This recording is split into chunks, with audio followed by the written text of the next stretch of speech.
Okay, хорошо. Arm yourselves for the Sankirtan of Chaitanya Mahaprabhu. You know, arming, like in an army, they bear arms, guns, right? Guns. That's called arming yourself, if you have a gun on you. So in the Sankirtan mission of Chaitanya Mahaprabhu, we arm ourselves with what? Gong, kartals, mridanga, especially, and a few other instruments. So this is the actual military the military group of Chaitanya Mahaprabhu who go out in the streets chanting very loudly, chanting the holy names of Krishna, and making sure that everyone passing by is hearing that. So this is like the military going out on the battlefield. Yes? We did that for many, many years, and still doing. So when we use kartals, mridanga, we should be serious, because we're going to war against Maya. Yes, these instruments are directly coming from Chaitanya Mahaprabhu's Samkirtan. So each instrument, gong, mridanga, kartals, these are all transcendental instruments. And we should honor them in that way by playing them very nicely, playing them properly on time, everything. We had a lot of training in the early days. You haven't had that. But we learned from day one how to play the kartals, how to play the mridanga. Even we didn't have any mridanga teachers. We had only one beat, Tayo Tanakate. We had one beat that we learned. And there's no other beats for years. And finally some devotees went to India and they started to learn some various mridanga talas. You know, talas means the different beats. So, and then gradually over time, now we have a few hundred super expert mridanga players, especially amongst the grown-up Vaishnava youth. But back then, we played very simple. But because I played drums before, so I could immediately pick up the mridanga and I could play it. Not perfectly, but I could play it. And so, but we should honor these instruments, not like bored by playing them, but we should think of how Chaitanya Mahaprabhu is dancing in the midst of all these instruments, and he's telling, you play mridanga, you play kartals, you dance in the middle, you do this. He assigned all the seven parties. Actually, he assigned 4 of them, but the other 3 parties, they came from different villages, and then Mahaprabhu said, oh, then you sing in this party, like that. So we should always try to be enthusiastic in kirtan, and if I don't see somebody's mouth moving and chanting along with the kirtan, and if I don't hear them chanting, I'm going to get very upset. You want to see me get upset? No, you don't want to see. So, chant loudly so that I can hear you, at least. Okay? Don't just... No. Chant loudly. When you speak, you chant loudly, or you speak loudly, so people can hear you. So this is also to be broadcast. We've been given this mouth, this tongue, these vocal cords. Why? To chant the holy name of Krishna. Not just do our own private little bhajan inside of our rooms. No. This is the mission of Mahaprabhu, is to chant loudly the holy names of Krishna. And we have microphones to assist this. But in the early days we had no microphones. So today is the day of Lord Jagannath's return journey. Did you know that? Or is it? Let me just check first. Yeah, is it tomorrow? Tomorrow. Yeah. Возьми Yeah, you're right. Okay. It's tomorrow. Lord Jagannath's return journey. So, yeah. But today we will hear about Mahaprabhu's speaking with all the Vaishnavas and telling them now you should go back to Bengal and you should do this and this and this. He's giving instructions to them. We'll hear about that from the 15th chapter of Madhya Lila. Jai Jagannath, Jai Jagannath, Jai Jagannath, Jai Jagannath, Jai Jagannath, Jai Jagannath, Jai Jagannath, Jai Jagannath, Jai Jagannath, Jai Jagannath, Jai Jagannath.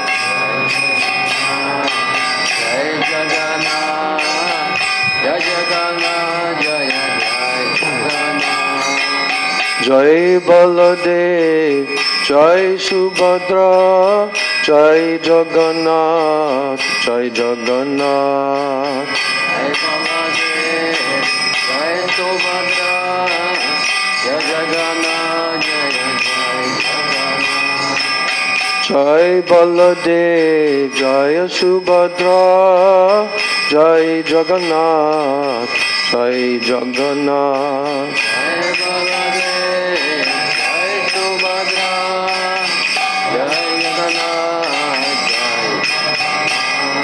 Jagannatha Swami Nayana Patagami, Nayana Patagami Bhavatu Me.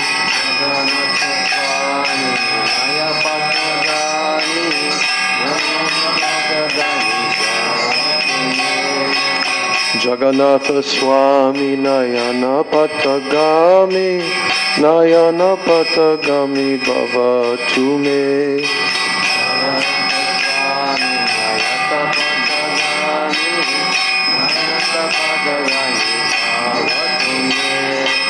Jai Jagannath, Jai Jagannath, Jai Jagannath, Jai Jagannath.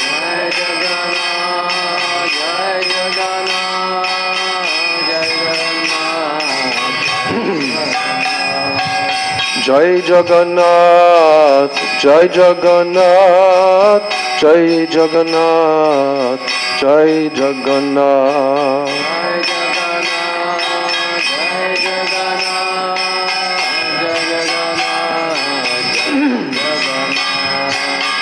Shri Krishna Chaitanya Prabhu Nityananda.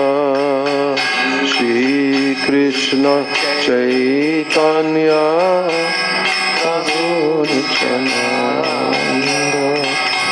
Shri Krishna Chaitanya Prabhu Nityananda.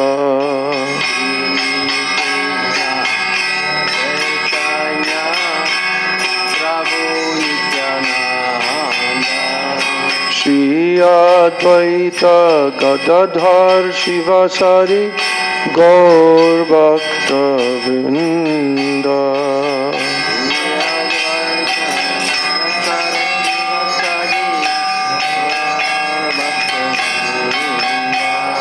Shri Advaita Gadadhar Shivasari Gaur Bhakta Vrinda.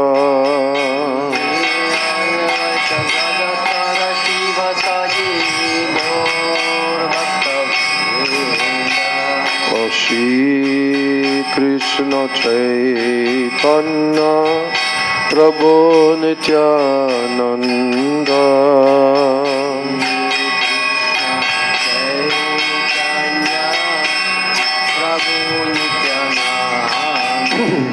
Shri Advaita Gadadhar Shivasari Gaur Bhakta Vrinda.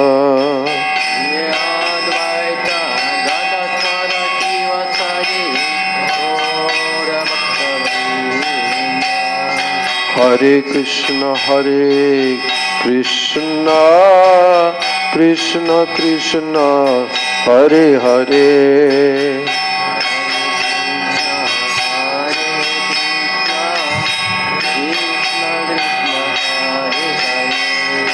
Hare Rama, Rama Rama, Hare Hare. Hare Rama, Rama Rama, Hare Hare. Hare Krishna, Krishna Krishna, Hare Hare.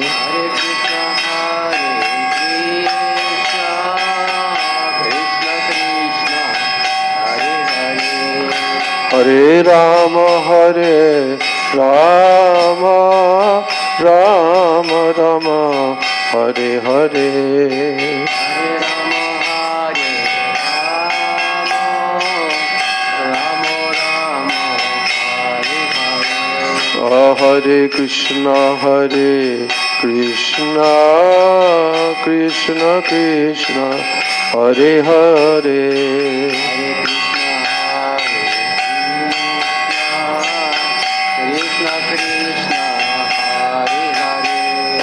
Hare Rama, Rama Rama, Hare Hare. Hare Rama, Rama Rama, Hare Hare. Hare Krishna, Krishna Krishna, Hare Hare. Krishna Krishna, Hare Hare. Hare Rama, Rama Rama, Hare Hare.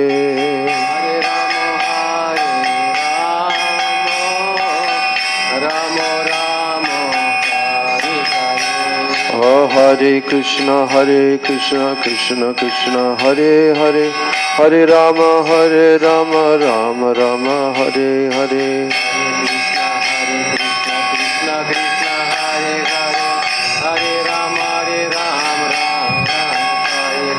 Hare Krishna, Krishna Krishna, Hare Hare. Hare Rama, Rama Rama, Hare Hare.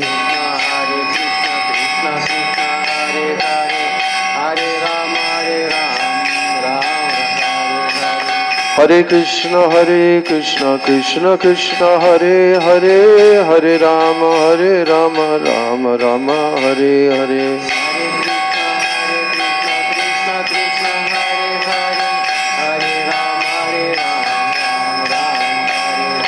Hare Krishna, Krishna Krishna, Hare Hare.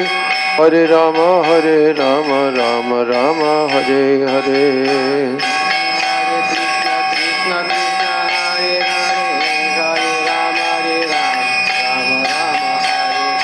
Hare Krishna, Krishna Krishna, Hare Hare.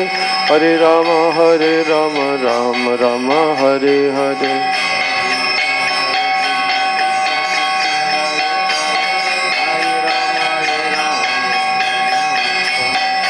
Hare Krishna, Krishna Krishna, Hare Hare. Hare Rama, Rama Rama, Hare Hare.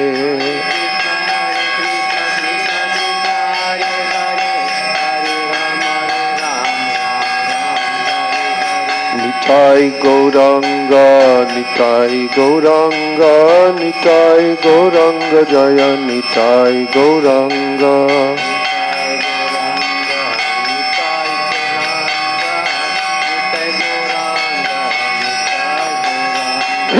Nitai Gauranga, Nitai Gauranga, Jaya Nitai Gauranga.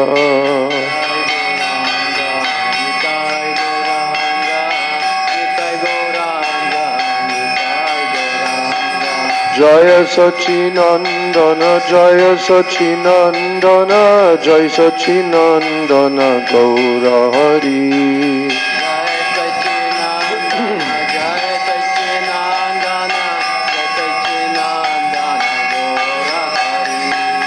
Jaya Sachinandana, Jaya Sachinandana, Jaya Sachinandana, Gaura Hari.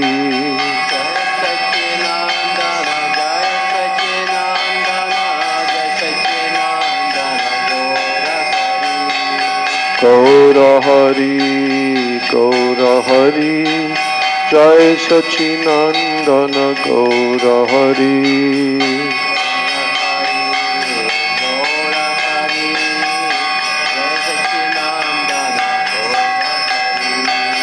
Gaura Hari, Gaura Hari, Gaura Hari, Jaya Gaura Hari.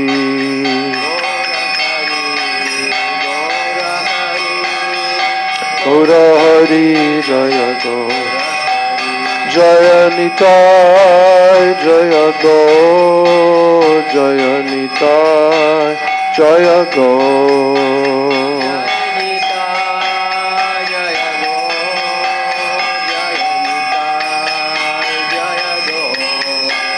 Jaya Nitai, Jaya Gaur, Jaya Nitai, Jaya Gaur.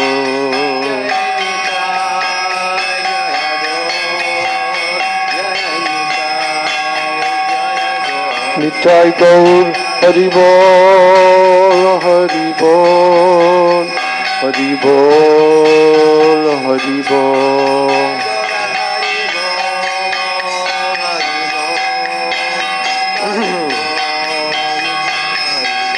Nitai Gaur, Hari Bol, Hari Bol, Hari Bol, Hari Bol.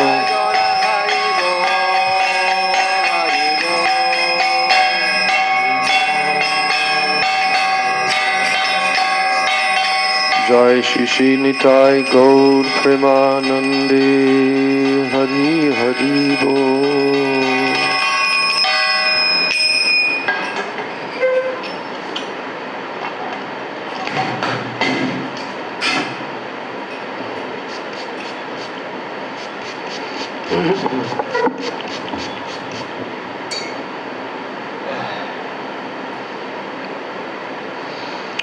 Om Ajnanatimidandasya Jnananjana Shalakaya Chakshurunmilitam Yena Tasmai Shri Gurave Namaha Mukam Karoti Vachalam Pangum Langayate Girim Yat Kripatamaham Bande Shri Gurun Dinataranam Vancha kalpatarubhyascha kripa sindhubhya evacha patitanam pavanebhyo vaishnavebhyo namo namaha. Namo Mahabhajanyaya Krishna Prema Pradayate Krishnaya Krishna Chaitanya Namne Gauratishe Namaha. Nityanandam Namastubhyam Prem Ananda Pradayane Kalo Kalmashanashaya Janava Pataye Namaha.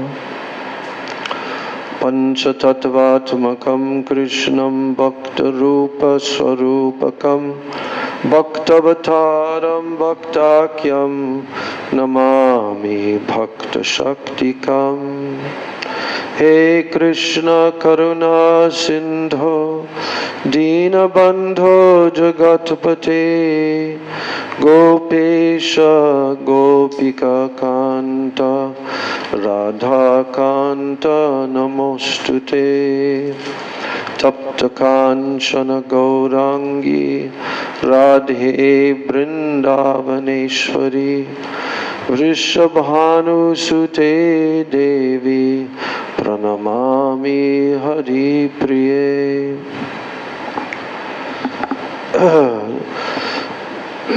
Jayatam Shuruto Pangor Mama Mandamater Gati Matsarvasva Padam Bojo Radha Madana Mohano Divyad Vrindaranya Kalpadrumadha Srimad Ratanagar Singhashanasto Srimad Radha Srila Govinda Devo Prestalibhi Sevyamano Smarami Shiman Rasarasarambhi Vamshivata Tatakstitaha Karshan Venuswanair Gopir Gopinata Shriyestunaha Brindai Tulsi Debai Priyai Keshavasya Cha Krishna Bhakti Prade Devi Satyavachai Namo Namaha Shri Krishna Chaitanya Prabhu Nityananda Shri Advaita Gadadhar Shivasadi Gaura Bhakta Vrinda Hare Krishna, Krishna Krishna, Hare Hare, Hare Rama, Rama Rama, Hare Hare, Hare Krishna, Krishna Krishna, Hare Hare, Hare Rama, Rama Rama, Hare Hare. First of all, I'm offering my unlimited Dandavat Pranams and my Shraddha Pushpanjali at the lotus feet of my most worshipable beloved Gurudev, Nitya Leela Pravishta Om Vishnu Pad, Paramahansa, Ashtotarashata, Sri Srila A.C. Bhakti Vedanta, Swami Maharaj, Srila Prabhupada. And then I'm offering my same unlimited Dandavat Pranams and my Shraddha Pushpanjali at the lotus feet of my most worshipable beloved Siksha Gurudevs, Nitya Leela Pravishta, Om Vishnu Pad Paramahansa, Asto Tarashata, Sri Srila Bhakti Rakshak Sridhar Goswami Maharaj, and Nitya Leela Pravishta, Om Vishnu Pad Paramahansa, Ashtotarashata Sri Srila Bhakti Vedanta Narayan Goswami Maharaj. I'm also offering my unlimited Dandavat Pranams to all of my Sri Sri Rupanuga Guru Varga, my Siksha Guru Varga, and my Dandavat Pranams to all of the Vaishnavas and to all of the Vaishnavis.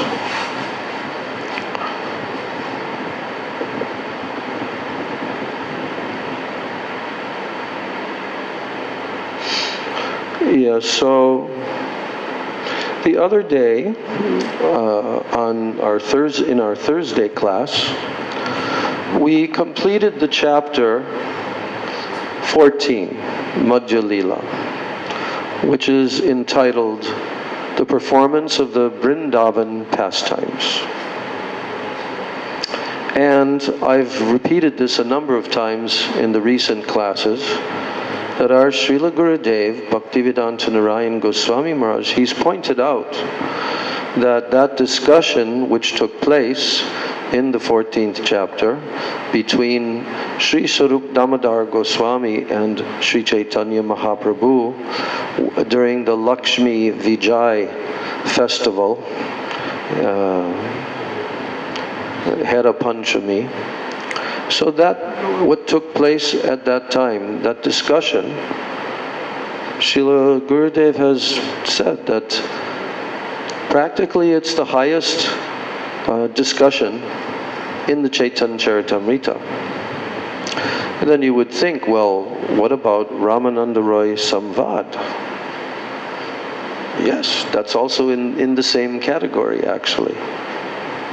What is it about that discussion between Sarup Damodar and Mahaprabhu while observing Lakshmi Devi's mode of kind of like attacking her husband. What is it about that discussion that ensued that Mahaprabhu requested Sarup Damodar to speak about? What makes it in this highest of all categories? What is it about that discussion? Why is it considered to be on the topmost level? Do you know? No, you have no idea, of course. Because you have not studied it, you have not examined it. And the other thing is, I didn't read the whole discussion.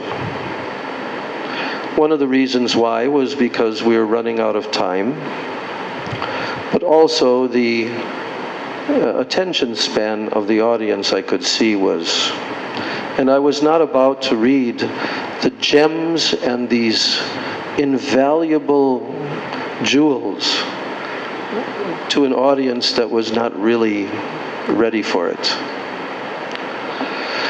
But I read it myself.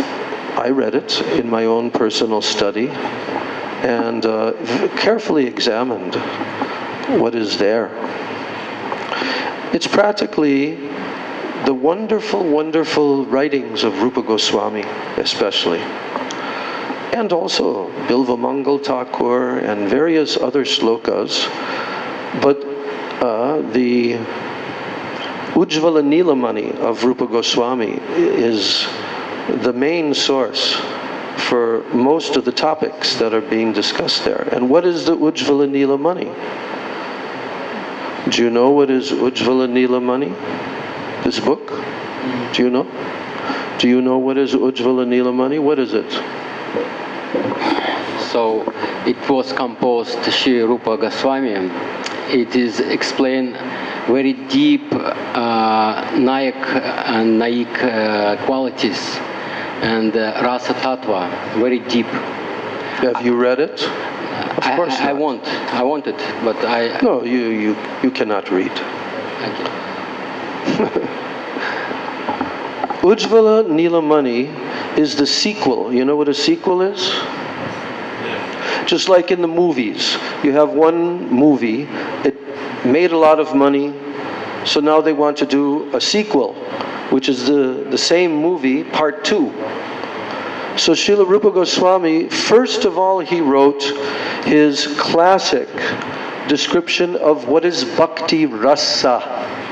What is Bhakti Rasa? And what's the name of that book that he wrote? Bhakti Rasanta Sindhu. Yeah, say it in the microphone. Bhakti Rasanta Sindhu. Yes.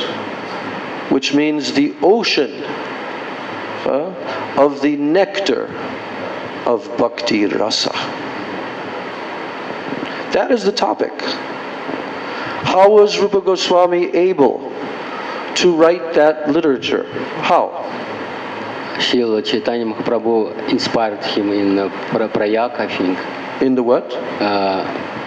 When he met him, Prayag? Prayag. Yes, Prayag. Yes. He has- How did he inspire him? He gave him all mood by conversation with him. How long did he speak with him? I think about 10 days. Yes. For 10 days, Rupa Goswami heard from Chaitanya Mahaprabhu. And then Mahaprabhu, it's called Sanchari. That means that he invested within him the power, the potency to manifest these Bhakti Rasa Shastras. Yes. Without Mahaprabhu's empowerment, could not be possible. So what are the topics in the Bhakti Rasamrita Sindhu? Well, we happen to know what the topics are because our Srila Prabhupada gave us a summary study of that book.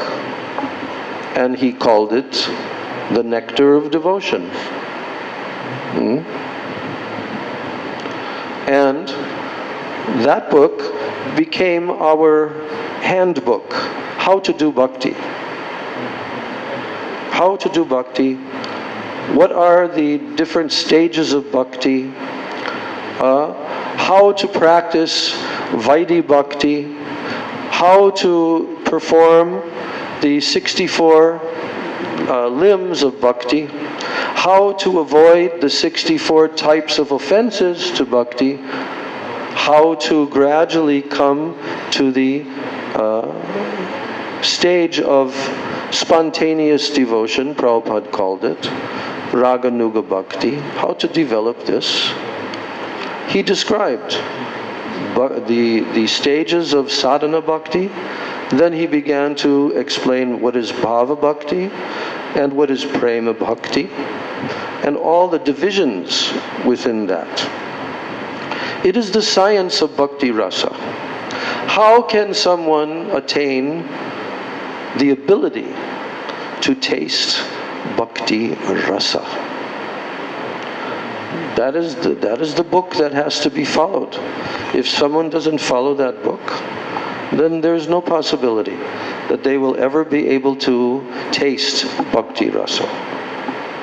They have to follow it. They have to apply it in their life. They have to practice. They have to practice the system of bhakti yoga. And they have to gradually attain pure bhakti, uttama bhakti.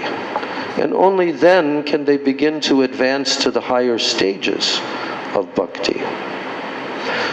And also in the Srila Rupa Goswami divided this book into 4 different parts. And he called it the eastern, like the ocean has an eastern side, western, north, south. So he divided the Bhakti Rasamrita Sindhu into these 4 different parts. And then within those 4 different parts, he also designated the different topics that would be explained. So, in the stage of Bhav Bhakti and Prem Bhakti, this is when the devotee's relationship with Krishna now starts to become understood and felt within the heart of the devotee. And at that time, when he has become extremely purified, then Shuddha Sattva Visheshatma Prema Suryamsu Samyabhak. Rupa Goswami describes that devotee who has come to the stage of Bhav, now Shuddha Sattva Visheshatma. What is Shuddha Sattva? It means pure existence. Where is the Shuddha Sattva? In the spiritual world. It's not here. It's not here in the material world. It's in the spiritual world. Shuddha Sattva. Visheshatma, a very specific type of Shuddha Sattva. It descends down from the spiritual world, from the hearts of the eternal associates of the Lord. Yes. Prema Suryamshu Samyabhak. Prema Surya Amshu. That means like a particle in the ray. Just like we have sun rays. So like a particle within those rays. Prema Surya Amshu. Surya means the sun. So the sun of what? The sun of Krishna Prema. Prema Suryamshu Samyabhak. It descends into the hearts of who? Of those devotees who have now become qualified to experience their eternal relationship with Krishna. What is their eternal identity, their spiritual form? And what takes place when those rays descend into the heart of the devotee? Just particle, just a tiny particle of those rays of Krishna Prem, Ruchi Bis, Chitta Mashrinya. The Chitta means your heart, your Chitta. Mashrinya means to melt, to melt. So Ruchi Bis Chitta Mashrinya. When the devotee experiences this descent of these rays of Krishna Prem, then what happens is there are ruchis, meaning different tastes. Ruchibis chitta mashrinya. These different tastes, and Rupa Goswami describes what they are, but these different tastes, they gradually melt the heart of the devotee. If someone has a hard heart, they cannot attain Krishna Prem. They cannot attain even pure bhakti if they have a hard heart. That's why the Gyanis and even the yogis and all, they have hard hearts. But only when someone's heart becomes soft and melted, then one can begin to attain Krishna Prem. Liquid rasa. Because now bhakti rasa is going to be tasted by the devotee. So the science of bhakti rasa is given there. The science of bhakti rasa is given there. But there's a sequel. That sequel to that book is called what? Huh? What's it called? Ujjvala Nilamani. Everyone say Ujjvala Nilamani. Ujjvala Nilamani. What's the meaning?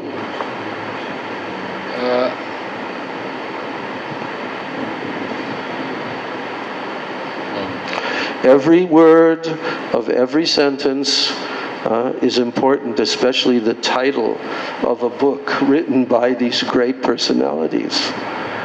And what does Ujjvala mean? The word Ujjvala. Higher, I think, no? Superior, no? Like it. No. Sabhakti Shriya, Sabhakti. Ujjvala Rasa, Sabhakti Shriya. Good try, but wrong. Sabhakti Shriya. What is Ujjvala? Say that, Ujjvala. Ujjvala, Sabhakti. Ujjvala. It is from this. Okay, it's good. You don't know. Now you can admit you don't know anything. And so now I'm going to tell you the meaning. Ujjvala is also, there are dual meanings in Sanskrit for every word practically. But Ujjvala means what? Ujjvala means very brightly shining. Ujjvala. Ujjvala. But the term Ujjvala Rasa, what is it referring to? Madhurya Rasa. Yes. Only Madhurya Rasa. None of the other rasas. The term Ujjvala is referring to Madhurya Rasa. Only it is referring to the moods in the hearts of who? Out of Krishna's eternal associates. This term, Ujjvala Rasa, is referring to who? Krishna and Gopi. No. It's referring to the gopis. It's referring to the gopis' love for Krishna. It is called Ujjvala Ras.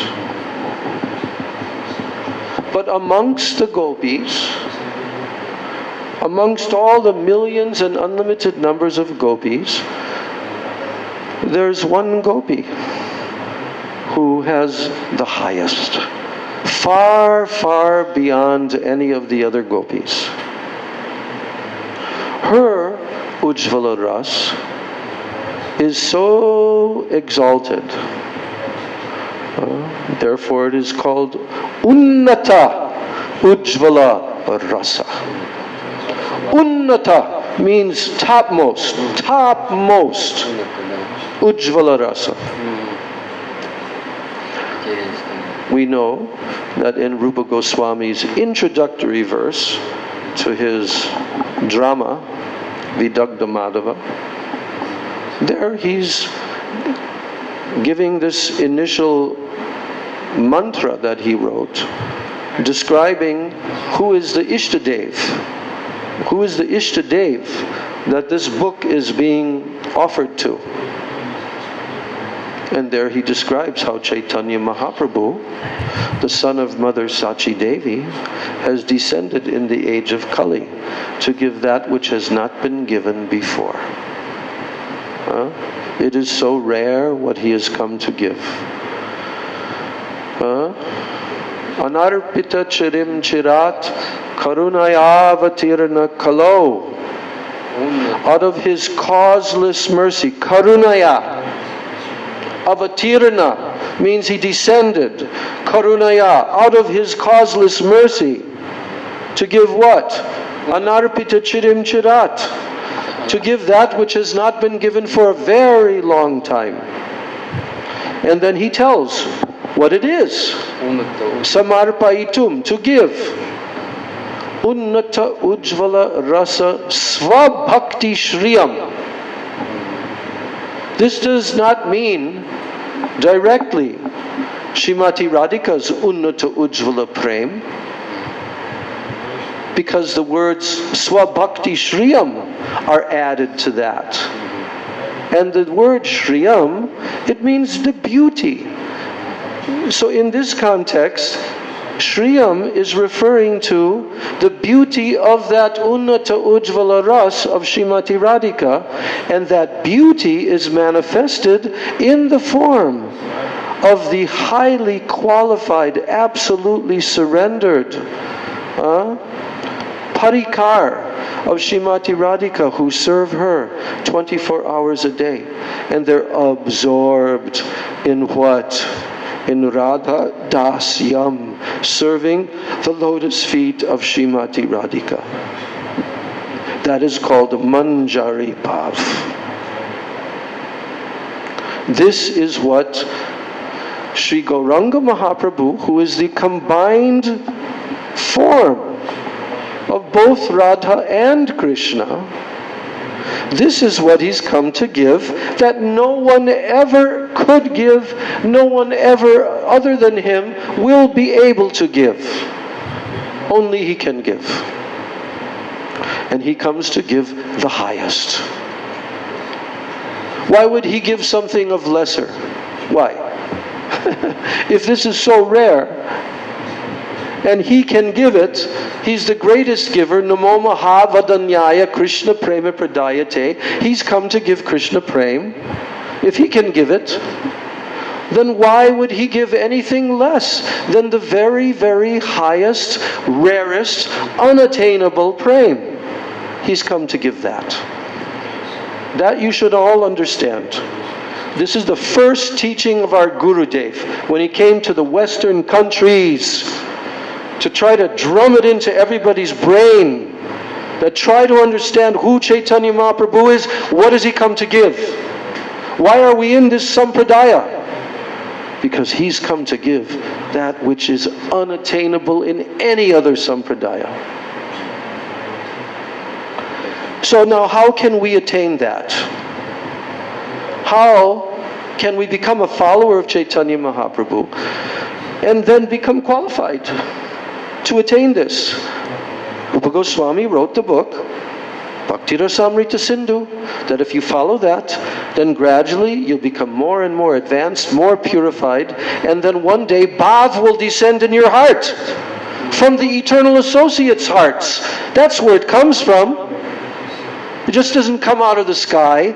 It comes from their hearts, who are existing eternally with Krishna in the spiritual world. And it descends into the heart of the devotee, who is now qualified to receive this. And now Bhakti Rasa begins to be tasted. But this specific relationship through which the highest prem can be given is only one rasa. There's not any others. It's not Shanta, it's not Dasya, it's not Sakya, it's not Vatsalya. It is Madhurya rasa, Ujvala rasa. Unnata Ujvala rasa. So therefore, now, Srila Rupa Goswami has written a sequel after he already mentioned the 5 rasas in his other book. He's described it very clearly. He's given many, many examples. But now for those who are attracted to and have some qualification for the Ujjvala rasa, he wrote the Ujjvala Nilamani. Nilamani, what does it mean? You don't think I'm going to tell the meaning of it? Of course I am. Good that you're asking. What does the word Nila mean? Nil, it is blue. That's correct. Amani, it is give. No? Money dao. Money, it is precious. Money dao. I remember shlokas from Monarch Shiksha. It's money dao. With money, dao, it means dao, it is give, money, it is pressure, something very valuable. The word money actually means jewel. Jewel, yes. It means a jewel. Pressure, yes. Yeah, but it means jewel, literally. Mm-hmm. Who is the blue-colored jewel? For Ujjvala Nilamani. This entire book is only about Ujjvala rasa, no other topic. And who is the recipient of this Ujjvala ras in the hearts of the devotees? Blue There's color. one person who is blue, and he's so beautiful that he's like a gemstone, a bluish jewel. Only Krishna. Yes, only Krishna. So the Ujjvala Nilamani is named after Krishna, who is the beloved of the gopis. And this is the final literature to understand this topic. You see? So why is this conversation in the Chaitanya Charitamrita considered to be so high? Between Swarup Damodar and Mahaprabhu, and then Ramananda Roy also. Why is it considered to be so high? Because it's describing the topics that are written by Rupa Goswami in Ujjvala Nilamani. So I didn't want to miss the opportunity. No, I didn't want to miss the opportunity to read what has been spoken by Swarup Damodar Goswami. It is so sweet. It is so full of nectar. So I have decided to read that today. So now we are going to the 14th chapter. Гурдев сказал 14. Вот база. Вот библиотека. Ну зайди в библиотеку. Ну вот библиотека. Вот Чаритам. Ну ты ищи. Да блин, вот я не ищу. Почему тебя? So, at this point in the conversation, this is not the beginning of the chapter. This is not the beginning of the conversation. The beginning of the conversation is at least 50 verses earlier. And as I already told, it's in relation to the mood of Lakshmi. Which chapter do you want? 15? 14. 14. Okay. 14, verse 154. So up to this point, where we left off, so Chaitanya Mahaprabhu has become immensely joyful by hearing how Swarup Damodar Goswami described all the numerous types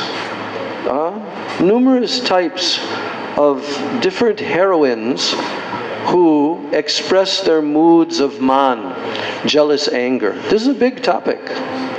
What is man? It's so very high. Before we came to our Gurudev, we barely ever heard this word, although it's one of the stages of prem, man.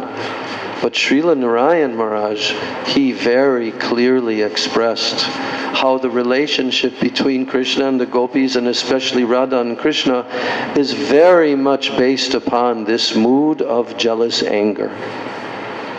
And why is this topic being spoken? Because this Lakshmi Devi has come on her palanquin, and she's showing very jealous anger, but it's a different kind of anger. How she expresses it. And Mahaprabhu says, I haven't seen any expression like this. What's going on here?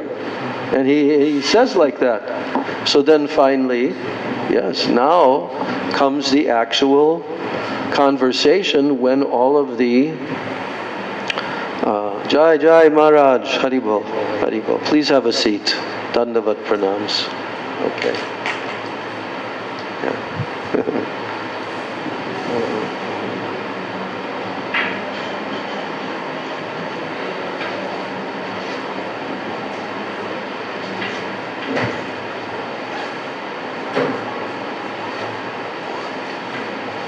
Yes, so up to this point, Swarup Damodar Goswami has been telling to Mahaprabhu about the moods of the gopis in their expression of jealous anger, in their expression of man.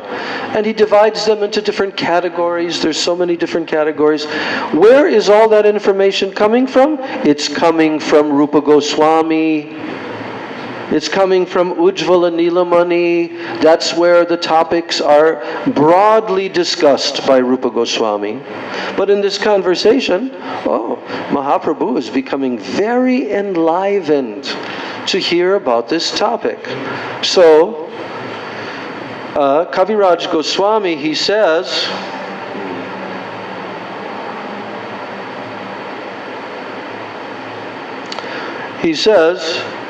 E kata shunya prabhur ananda apar.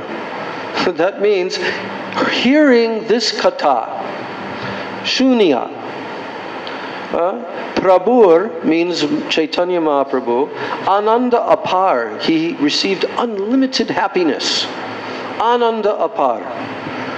And then what did he say? How did he respond to Swarup Damodar? Koho koho Damodar. Bale bar bar. Again and again he requested Swarup Damodar to continue to speak. So, did Swarup Damodar have anything more to say? He already covered so many different types of heroines, all of this. Oh yes, he's barely scratched the surface. So now, Damodar, Swarup Damodar, Kohe. Krishna Rasika Shekhar. Now he expresses that who is Krishna? He is Rasika Shekhar. This is the most important topic for us. That Krishna is the topmost relisher and taster of all rasas. No one else, only Krishna. Not his expansions, not his incarnations. None of them can be called Rasika Shekhar. Only Krishna. Why? Because Krishna is made of rasa. Krishna's form is made of rasa. Akhil Rasamrita Murti. He is the very embodiment, murti, the form of Akhil Rasamrita, all complete rasa. We should understand this as followers of Chaitanya Mahaprabhu. He has come to give the highest thing, and therefore now you have to understand the Siddhanta. The Siddhanta is that Krishna is Rasika Shekhar. No one else is him. Not Dwarkadish Krishna, not Mathuresh Krishna, not Ramchandra. None of the other forms of Krishna can be called Rasika Shekhar. Only he. And where does he live? where he's tasting all of this rasa? Only in Vrindavan, nowhere else. And he never ever leaves Vrindavan, not even for one single moment in all of eternity. Krishna has never left Vrindavan. Never. And he never will leave Vrindavan. And that's why the topmost planet in the spiritual sky is called Goloka Vrindavan. That's his abode. It's the highest. It's the highest abode. And in the middle of that planet is Braj, where Krishna eternally lives with his associates. And this realm is unlimited. It's not a limited geographic place. This Braj is unlimited, and it accommodates unlimited numbers of devotees. That's where we're going. That's where we are going in our life path and all of our millions of lives in this material world. We are going there to Goloka Vrindavan. We're not going to Dwarka. We're going to Goloka Vrindavan only. Only there. Because if you want to be a worshiper of Krishna, you have to find that Krishna who lives in Vrindavan. Not the other expansion of Krishna, not Vasudev form of Krishna. No, he left his peacock feather behind. When he left Vrindavan on the chariot of Akrura, and he arrived in Mathura, did he have his flute? Did he utilize his flute? Have you seen it anywhere in the 10th canto? Anywhere! Outside of Vrindavan that Krishna played on his flute? Never. Because he left his flute, he left his peacock feather there. You'll never see a bona fide picture of Vasudev Krishna with a peacock feather. In the early days, some of the devotees, they didn't know this Siddhanta yet. So they painted like that. But Prabhupada tolerated it. Just the main thing is that they should know who Krishna is, you know. But then after some time, then we learned, and especially Srila Gaur Govinda Maharaj pointed this out. He said, no, you cannot put a peacock feather even on Chaitanya Mahaprabhu. So what to speak of Vasudev Krishna? No, never. Only Krishna wears the peacock feather. Only Krishna plays the flute. Only Krishna has 4 qualities that no one else has. What are those 4 qualities, huh? Rupa Madhurya, Venu Madhurya. Madhuri, not Madhurya. Rupa Madhurya. Madhuri. Venu Madhuri. And last I forgot. Huh? Lila, Venu, Rupa, and when he has attachment to his devotees, what is his name? Prem Madhuri. Prem Madhuri, yes, Prem. So, Rupa Goswami has described in the Bhakti Rasamrita Sindhu, as we were just explaining that he is giving us the full picture. Who is Krishna? And when he describes that Krishna has 64 qualities, then it's also broken down by him that, Vishnu has such and such number of qualities, and then Ramachandra has a few more qualities, like this. But no one has 64 qualities. The 4 extra qualities only in Krishna. And so, what are these qualities? Rupa Madhuri. That Krishna is, his form is full of sweetness. The word Madhuri, it means sweetness. That's why Madhurya Rasa is the sweetness Rasa.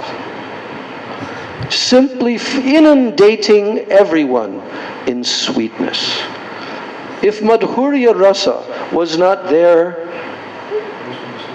in Goloka Vrindavan, it would not be what it is. Yes. Srila Gurudev said, if the topics of Madhurya Rasa were not given in the 10th canto of Srimad Bhagavatam, it would not be anything special, Srimad Bhagavatam. Yes, it would not be anything special. But Srimad Bhagavatam is for manifesting Krishna in full. In full. His 64 qualities. And it comes only in Vrindavan. That's all. Braj Mandala.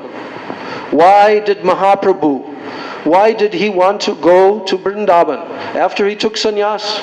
Why did he want to go to Vrindavan? And he even tried 3 times. Finally, on the 3rd attempt, he arrived in Vrindavan. You see? Why? Why was he so desiring to go to Vrindavan? Why? Can anyone say? Why? Why Chaitanya Mahaprabhu, why he wanted to go to Vrindavan? Huh? You don't know. Because Madhurya. You don't know. You don't know. Why did Chaitanya Mahaprabhu want to go to Vrindavan? Because who is Chaitanya Mahaprabhu? Chaitanya Mahaprabhu is Radha. Radha. Yes, he's Krishna, but now he's not thinking that I'm Krishna.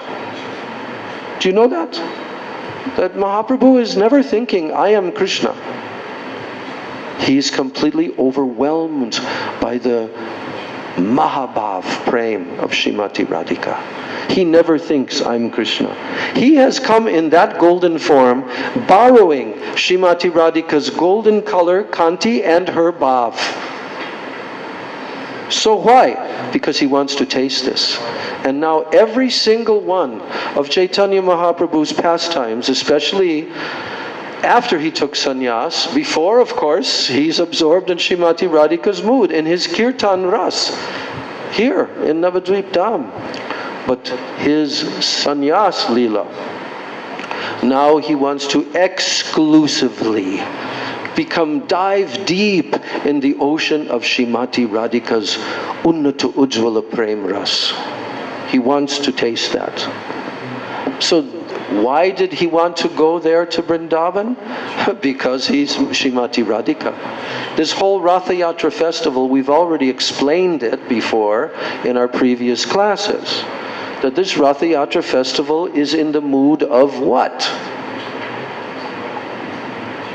The gopis, Srimati Radhika, bringing Krishna back to Vrindavan. Yes. The dancing of Mahaprabhu in the Ratha Yatra festival is Krishna. Huh? That's Jagannath is Krishna. And Mahaprabhu is Radha. And this exchange that's going on between Mahaprabhu and Jagannath is the exchange between Radha and Krishna, and Radharani especially is bringing Krishna back to Vrindavan on the chariot of her heart. On her heart chariot, she's bringing Krishna to Vrindavan. So, manifesting the same pastime, you'll see as we read the coming chapters, Mahaprabhu, after this Ratha Yatra festival, his primary mission was to go to Vrindavan. Yes. So, so Krishna's Rasika Shekhar. Here Swarup Damodar is telling, Krishna Rasika Shekhar, Ras Avadaka. Rasa Avadaka means that he is the taster of all transcendental mellows. Rasa Avadaka means he's tasting all rasa. And Rasamoy Kalevara. Rasamoy Kalevara. What does Kalevara mean? Kalevara means this body, his body. His body is made of what? Rasamoy. His body is made of rasa. This is what Swarup Damodar Goswami is telling now to begin the next section of his discussion with Mahaprabhu.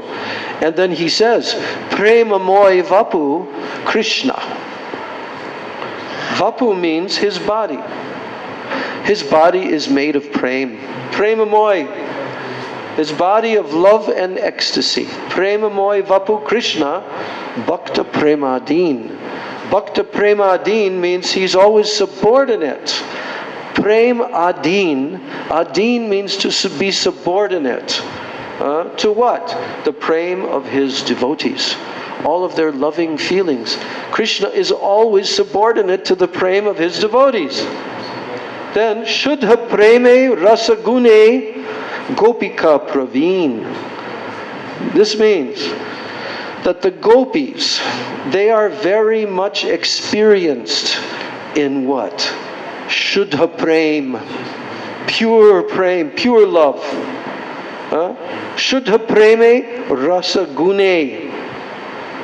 Gopika Praveen. Rasagune means the love and the rasa in all their dealings and their interactions, dealings of transcendental mellows.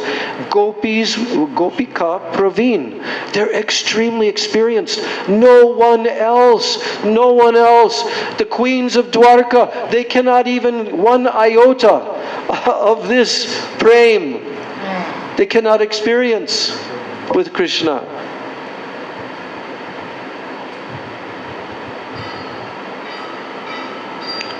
Then he goes on and he says, Gopikar prem nahi, Gopikara preme nahi ras abasa dosha. What does that mean?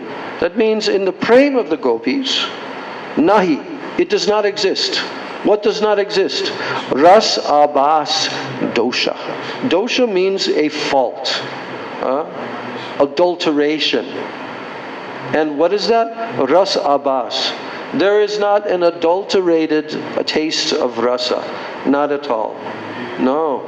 In their prem, it's only pure.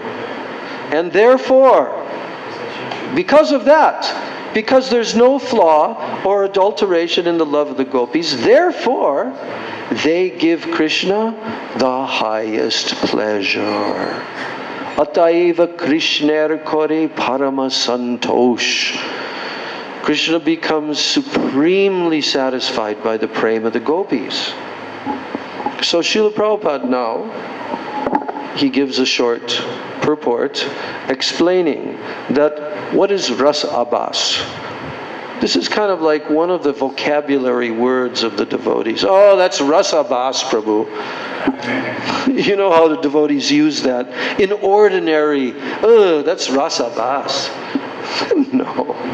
Rasa Bas on. Yes, even with food and everything. But Srila Prabhupada is saying that Ras Abbas, it occurs when what? When what happens? It occurs when there is a flaw or an adulteration. Right? It occurs when one's relationship with Krishna is adulterated. So now he explains that there are 9 types of Rasa Bas. Where's he getting this from? He's getting this from Rupa Goswami, Ujjvala Nilamani, Bhakti Rasamrita Sindhu. And in those different types of Rasa Bas, there is first class, second class, and third class Rasa Bas. Now the word rasa, what does it mean? It means mellow. In English language, that's the best word that was chosen by Srila Bhaktisiddhanta Saraswati, Bhakti Vinod Thakur, to express the word rasa in the English language. But we understand what rasa means because we've studied the books of Srila Prabhupada, Nectar of Devotion, and so forth, and we understand what is rasa. So, but the word rasa, it means mellow, but the word abbas, rasa abbas, what does that mean? It means a shadow, like a shadow. Abbas, Prabhupada is saying. Now, if one tastes one kind of mellow, and then something extra is imposed on that mellow, that is called uparas. Now you're going to hear the terminologies. When there's a mellow, but something extra is imposed on that, it's called uparas. If something is derived from the original mellow, comes from that, then it's called anuras. If something is appreciated that is far removed from the original mellow, then it is called aparas. So uparas, anuras, and aparas are respectively first, second, and third class ras abhasas. And then as stated in the Bhakti Rasamrita Sindhu, here's the definition verse. Purvam evanushishtena vikala rasa lakshana rasa eva rasa bhasa rasa gyayar anukirtita syus tridho parasash chanur rashash cha parasashchate. That's a difficult one. Uttama madhyama prokta kanishtas chaityami kramat. So he's quoting the verse here. He gives the reference in Bhakti Rasamrita Sindhu, but he doesn't give the translation in this purport.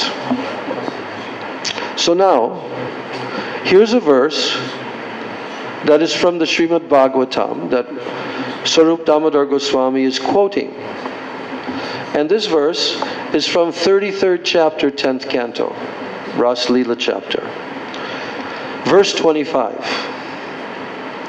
Evam shashankamshu virajita nisha sasatya kamo nurata balagana shisheva atmani avarudha saurata sarva sharat kavya kata rashashraya. So, this is now being quoted by Swarup Damodar Goswami, and it's describing the Rasa Leela dance. And it's explaining that Lord Sri Krishna, who is the absolute truth, he enjoyed his Rasa dance every night. During what season? Autumn.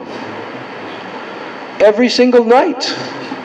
Krishna enjoyed his Rasa dance during the autumn season. He performed this dance in the moonlight and with full transcendental mellows. And he used very poetic words. He surrounded himself with women who were very much attracted to him. So that is Shukadev Goswami's expression. So now Prabhupada is explaining. This verse is a quotation from the Srimad Bhagavatam, verse 25 of the 33rd chapter of the 10th canto. So the gopis are all transcendental spirit souls. What are the gopis? All of the gopis, what are they? Transcendental spirit souls. That's what the gopis are. They're transcendental. One should never think that the gopis and Krishna have material bodies. Vrindavan Dham is also a spiritual abode. And there, the days and the nights, the trees, the flowers, the water, and everything else there are all spiritual. There is not even a trace of material contamination.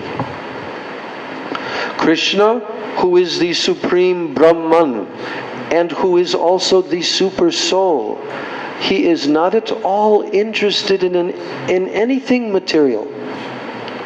Let us discuss this point for a couple of minutes. Is it possible for Krishna to be interested in anything material? No? Is it possible for Krishna to be interested in anything material? No, God creates already material, that's why he's not interested. That's one reason. Mhm. Anything more? Could you repeat, Gurudev? Could you repeat? The point that is being made is that Krishna, who is the supreme Brahman and who is the supreme super soul, he is not at all interested in anything material. He's not interested.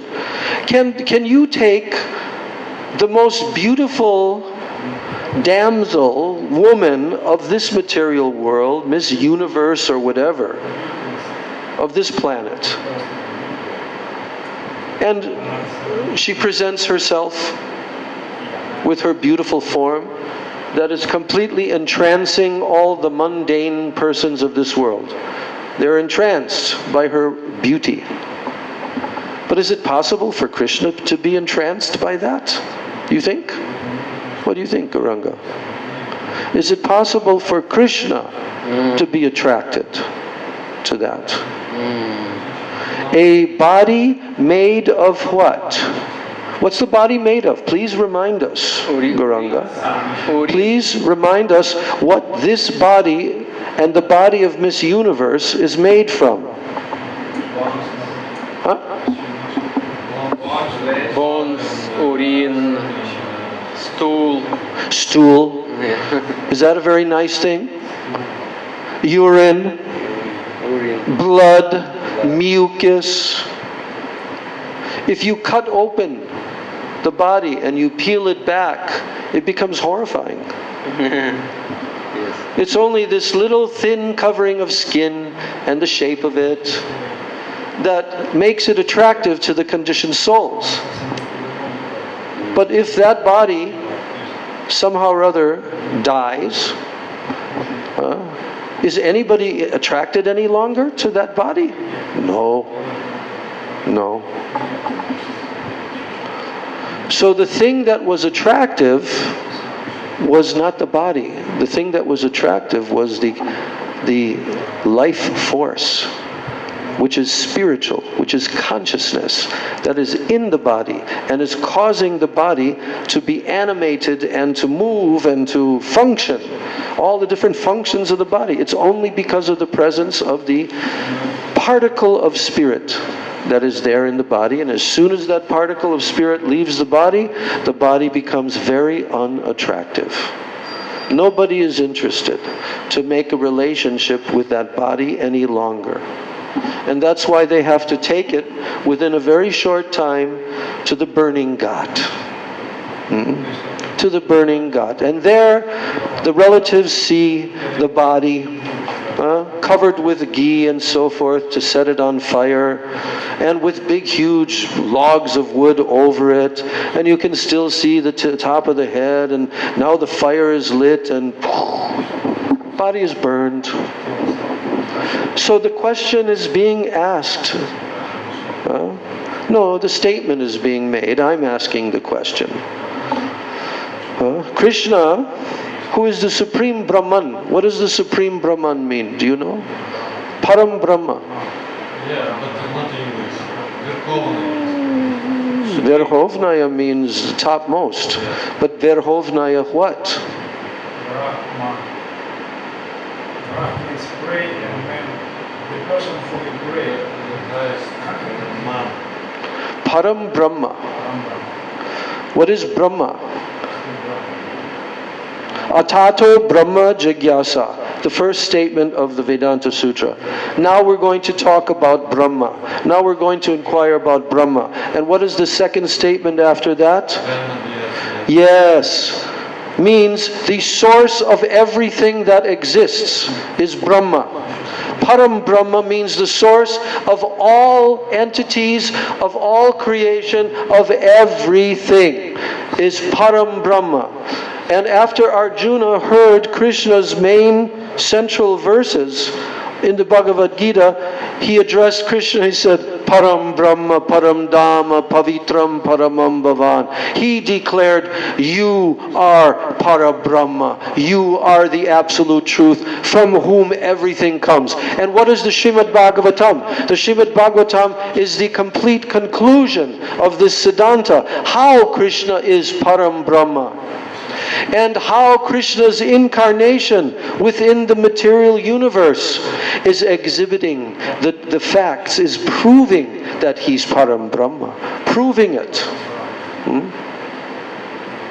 So, there is not even a trace of material contamination in the Vrindavan Dham, because it's the spiritual abode.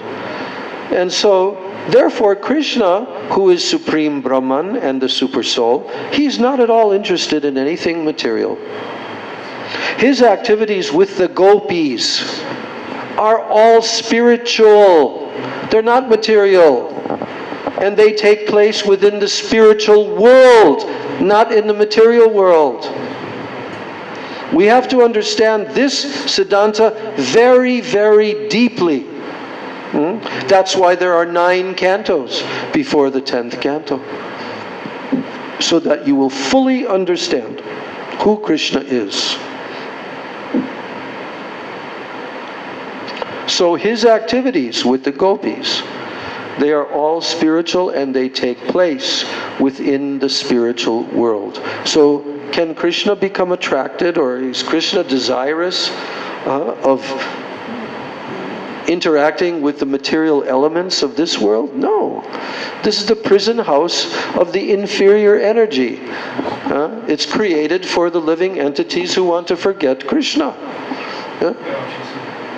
But therefore, in order to attract those conditioned souls to attain their eternal relationship with Krishna, Krishna comes in many incarnations, and especially in his original form, as given in Srimad Bhagavatam. And that happens only once in 8.6 billion years in our universe. Only in one day of Brahma, Krishna comes one time. So, his activities, Krishna's activities with the gopis are all spiritual. And they take place within where? Where do they take place? In the spiritual world. Well, then you can say, well, when Krishna came to this material world, we also are seeing in the Srimad Bhagavatam, he took birth in the material world, and then he grew up in this village with cows and all of that. So he's in the material world. Did Krishna touch the material world? Does Krishna even touch the material world? Do his eternal associates who descend along with him from Goloka Vrindavan, are they in the material world? No. They have no connection with the material world. How does that work? Well, it's called Krishna's superior energy, Yoga Maya. That's how it becomes possible that Krishna can be in the so-called material world, but he can manifest the spiritual world in the material world. So there are many, many ignorant, very ignorant people here in India. Of course, throughout the world, but I'm speaking of a particular class of people.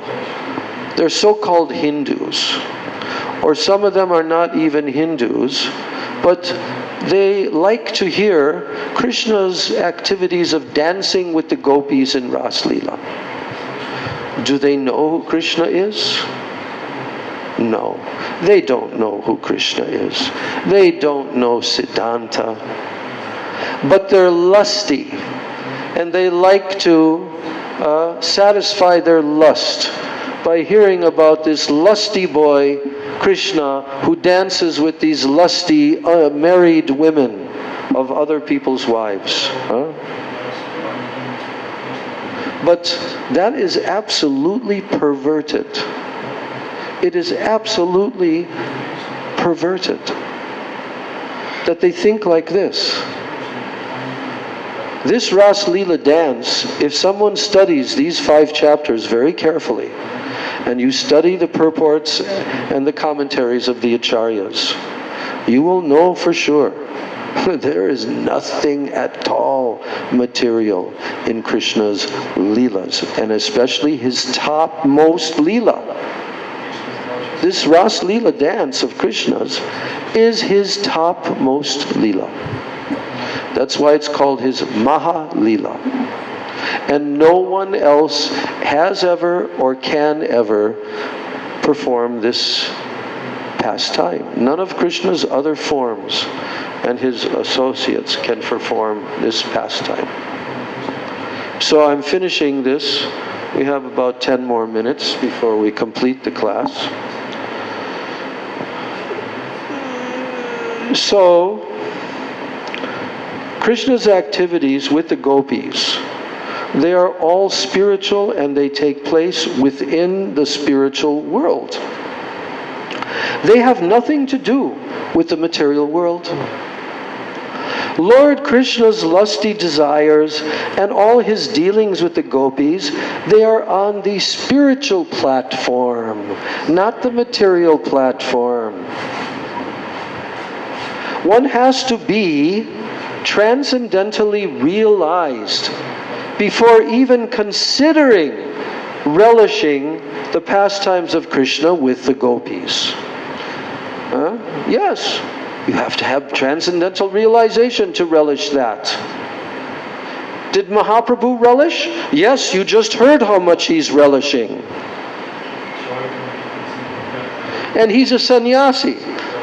Woman cannot even touch him. But yet he's relishing all of Krishna's pastimes with the gopis and the nature and the qualities of all the gopis and Srimati Radhika. That means it is transcendental. It is fully transcendental. Now, one who is on the mundane platform, who's that? Who are on the mundane platform. 99.999% of the human population are on the mundane platform. What must that person do who's on the mundane platform? They must first purify himself. By doing what? By following the regulative principles. Only then can he try to understand Krishna and the gopis. Sri Chaitanya Mahaprabhu and Swarup Damodar Goswami, they are here talking about the relationship between Krishna and the gopis. Therefore, the subject matter is neither mundane nor is it erotic. So being a sannyasi, Sri Chaitanya Mahaprabhu was very strict in his dealings with women. So unless the gopis were on the spiritual platform, Sri Chaitanya Mahaprabhu would have never even mentioned them to Swarup Damodar Goswami. So therefore these descriptions do not at all pertain to the material activities. So now Swarup Damodar Goswami continues and he says, Vama eka gopi gan, dakshina eka gan. So the gopis can be divided into left-wing gopis and right-wing gopis. So both wings, left and right, they induce Krishna to chase transcendental mellows, rasa asvadana. By what? Nana bhave karai. Nana bhave means various bhavs, various manifestations.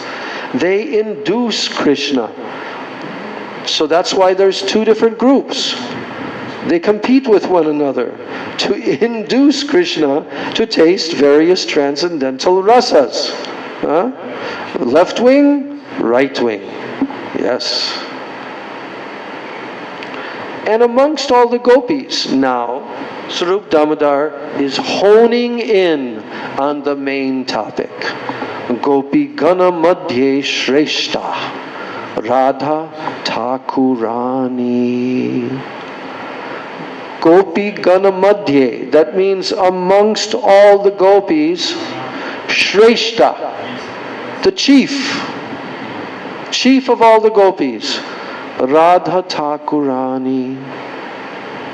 Now, Nirmala Ujvala Rasa Prem Ratnakani.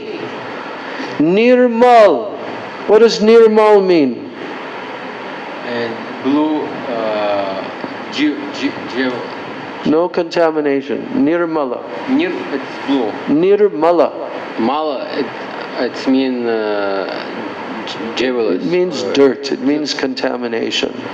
Nirmal. So, now Swarup Damodar is saying the prem of Radha Thakurani is called Nirmala Ujvala Rasa Prem Ratnakani. Ujvala Rasa Prem Ratnakani. That means that she is a jewel mine, a mine from where you get valuable jewels. Srimati Radhika's prem is like a jewel mine of ecstatic love and the source of all purified, transcendental, conjugal mellows. Ujvala Rasa.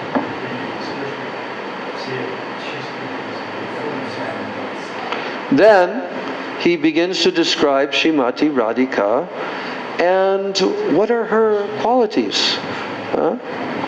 What are her qualities? Vayase madhyama teho svabhave te sama. Gadha prem bhave teho nirantara vama. So, vama. So, Radharani is what? Vayase madhyama. Here Prabhupada gives the synonym that she's grown up. She's not a little girl, she's grown up. Vayase means her age is madhyama. So that means teenager. That means teenager. Yes. So she is grown up.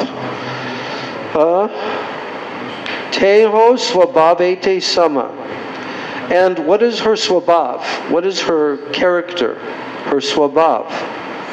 She is called sama. Sama means very equipoised. What else? Gadha prem bhave. Gadha prem bhave means she is gadha. Gadha means very, very deep.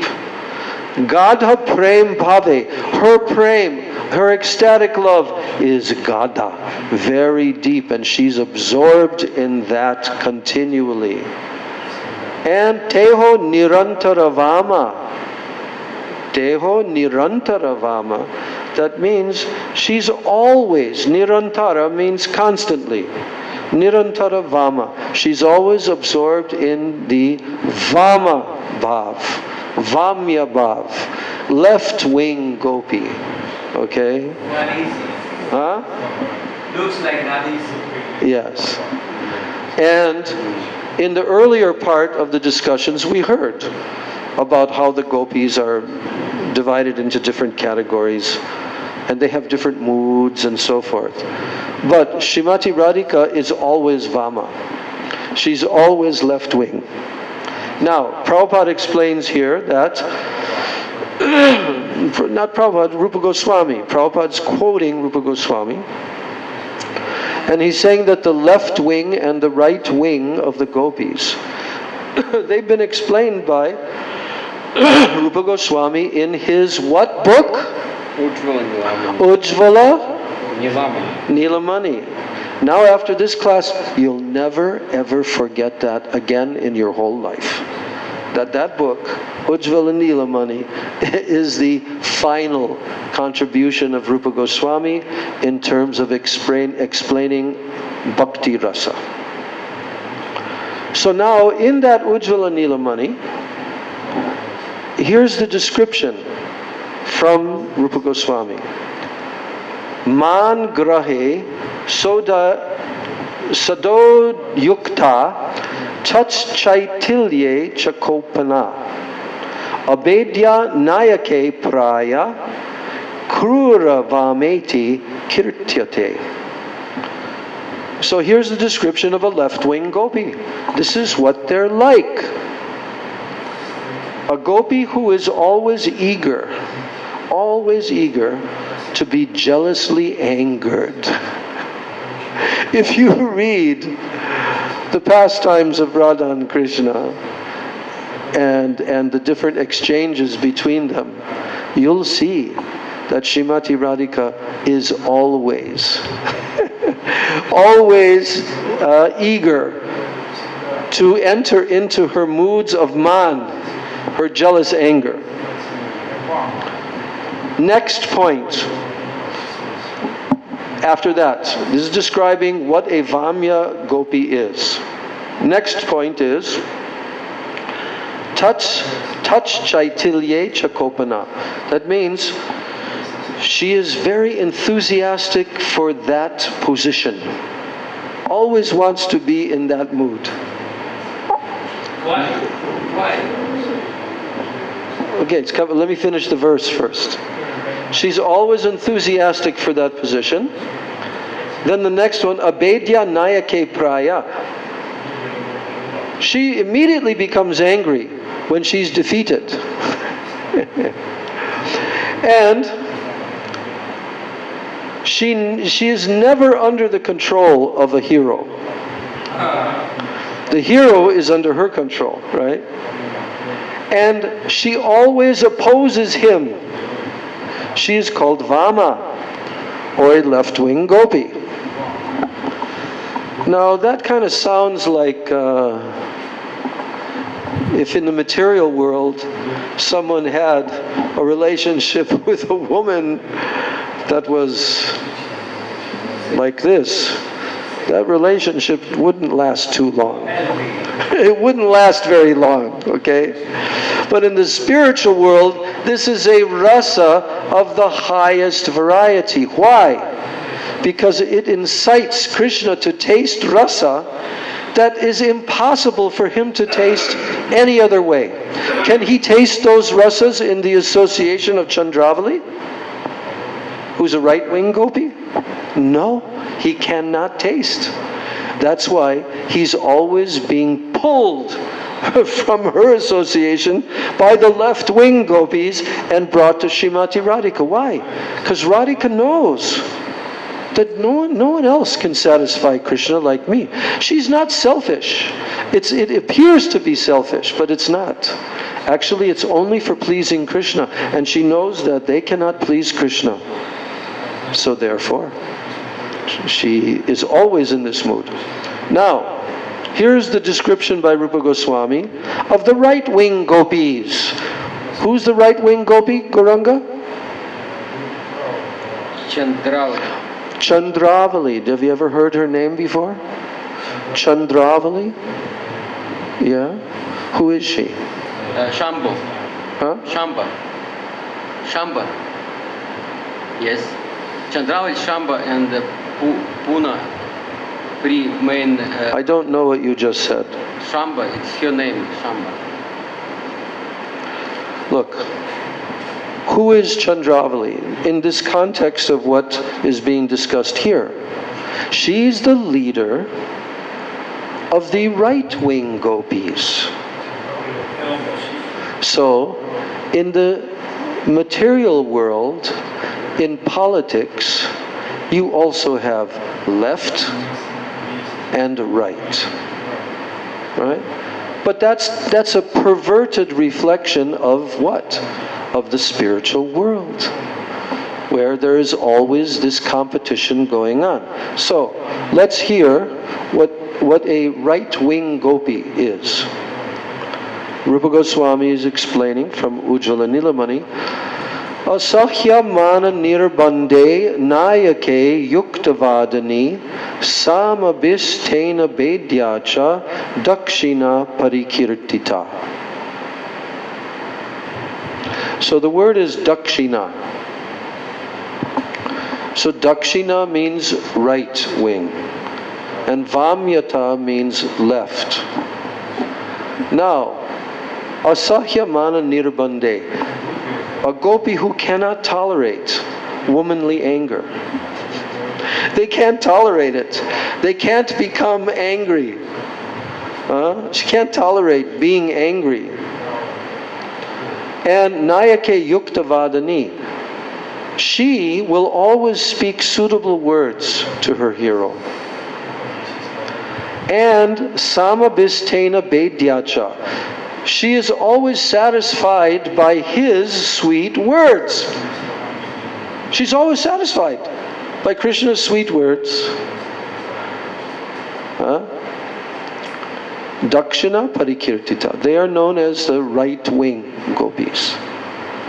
So, if you compare this to what we just heard about the left wing gopis, you'll see it's completely the opposite. It's completely the opposite. Now, he goes on to explain to Chaitanya Mahaprabhu, who is relishing this to the highest extent. He is relishing this. He's so utterly absorbed in hearing every single word that Swarup Damodar is speaking. And now Swarup Damodar says, Vamya swabhave mana utte nirantara. What does that mean? That means in the left-wing gopis, the Vamya swabhav, their nature, their character, their womanly anger is always awakening. Always. Always awakening. But what happens when that womanly anger is always awakening? Krishna derives transcendental bliss from such a gopi's activities. Tara madhye utte Krishner ananda sagara. Ananda sagara means like an ocean of transcendental bliss. That's how Krishna feels when that womanly anger awakens like that. And that's the reason why Srimati Radhika is always in that mood, because it completely incites Krishna to derive such transcendental bliss that he cannot even compare to the right wing.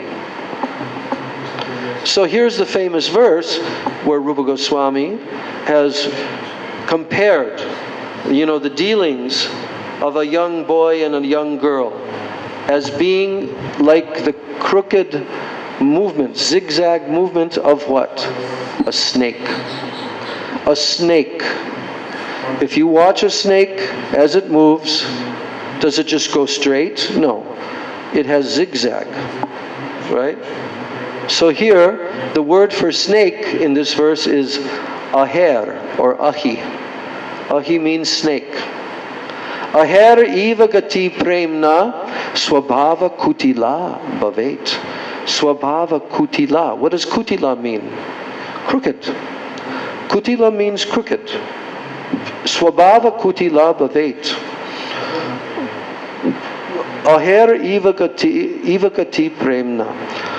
The progress of loving affairs between a young boy and a young girl, it is by nature crooked. Yes. Yes. And kutila swabhav.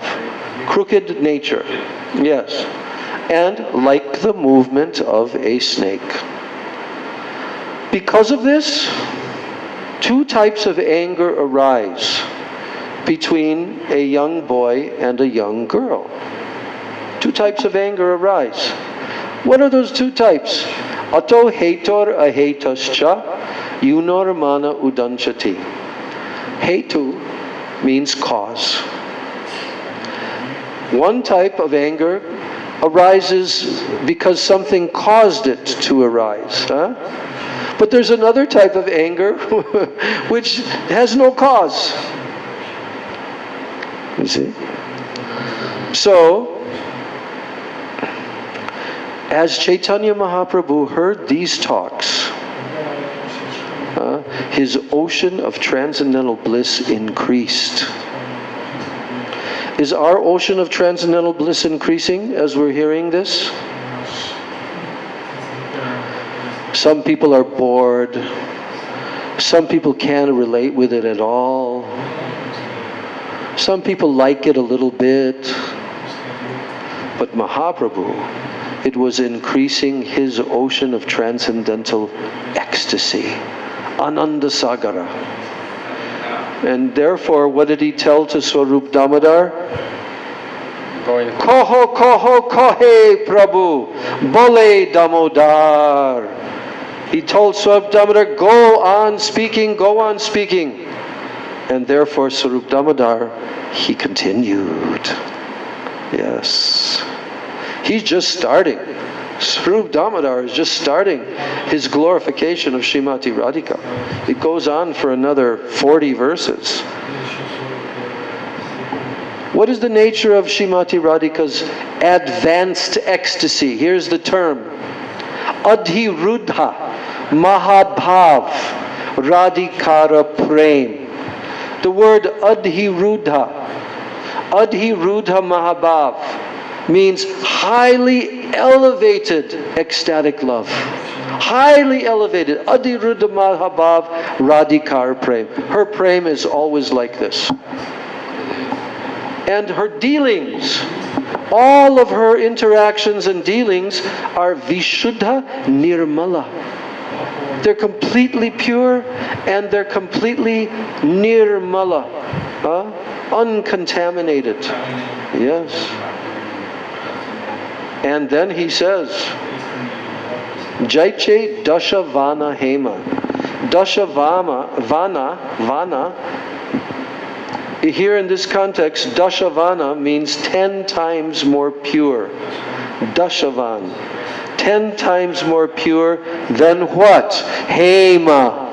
Gold. Her dealings are 10 times more pure than gold.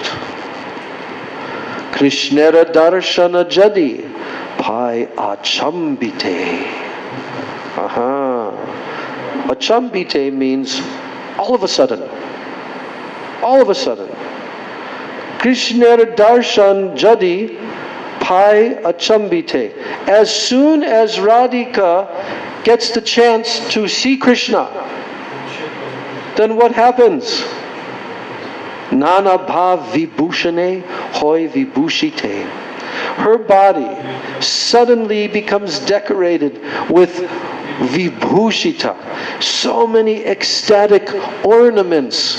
Just like on the body, the woman likes to, art, alankars. They like to decorate their body with earrings and this and that and this and that. But what are the decorations on the body of Srimati Radhika? As soon as she sees Krishna, suddenly her whole body becomes decorated with ecstatic ornaments. Nana bhav vibhushane. Vibhushane means decorated with these ornaments. Vibhushite means decorated, and vibhushane means ornaments. Ornaments of what? Nana bhav. Various ecstasies. Ashtashatvik, Harshadi, Vyabhichari Jar, Sahaj Prem Vimshati, Bhava Alankar.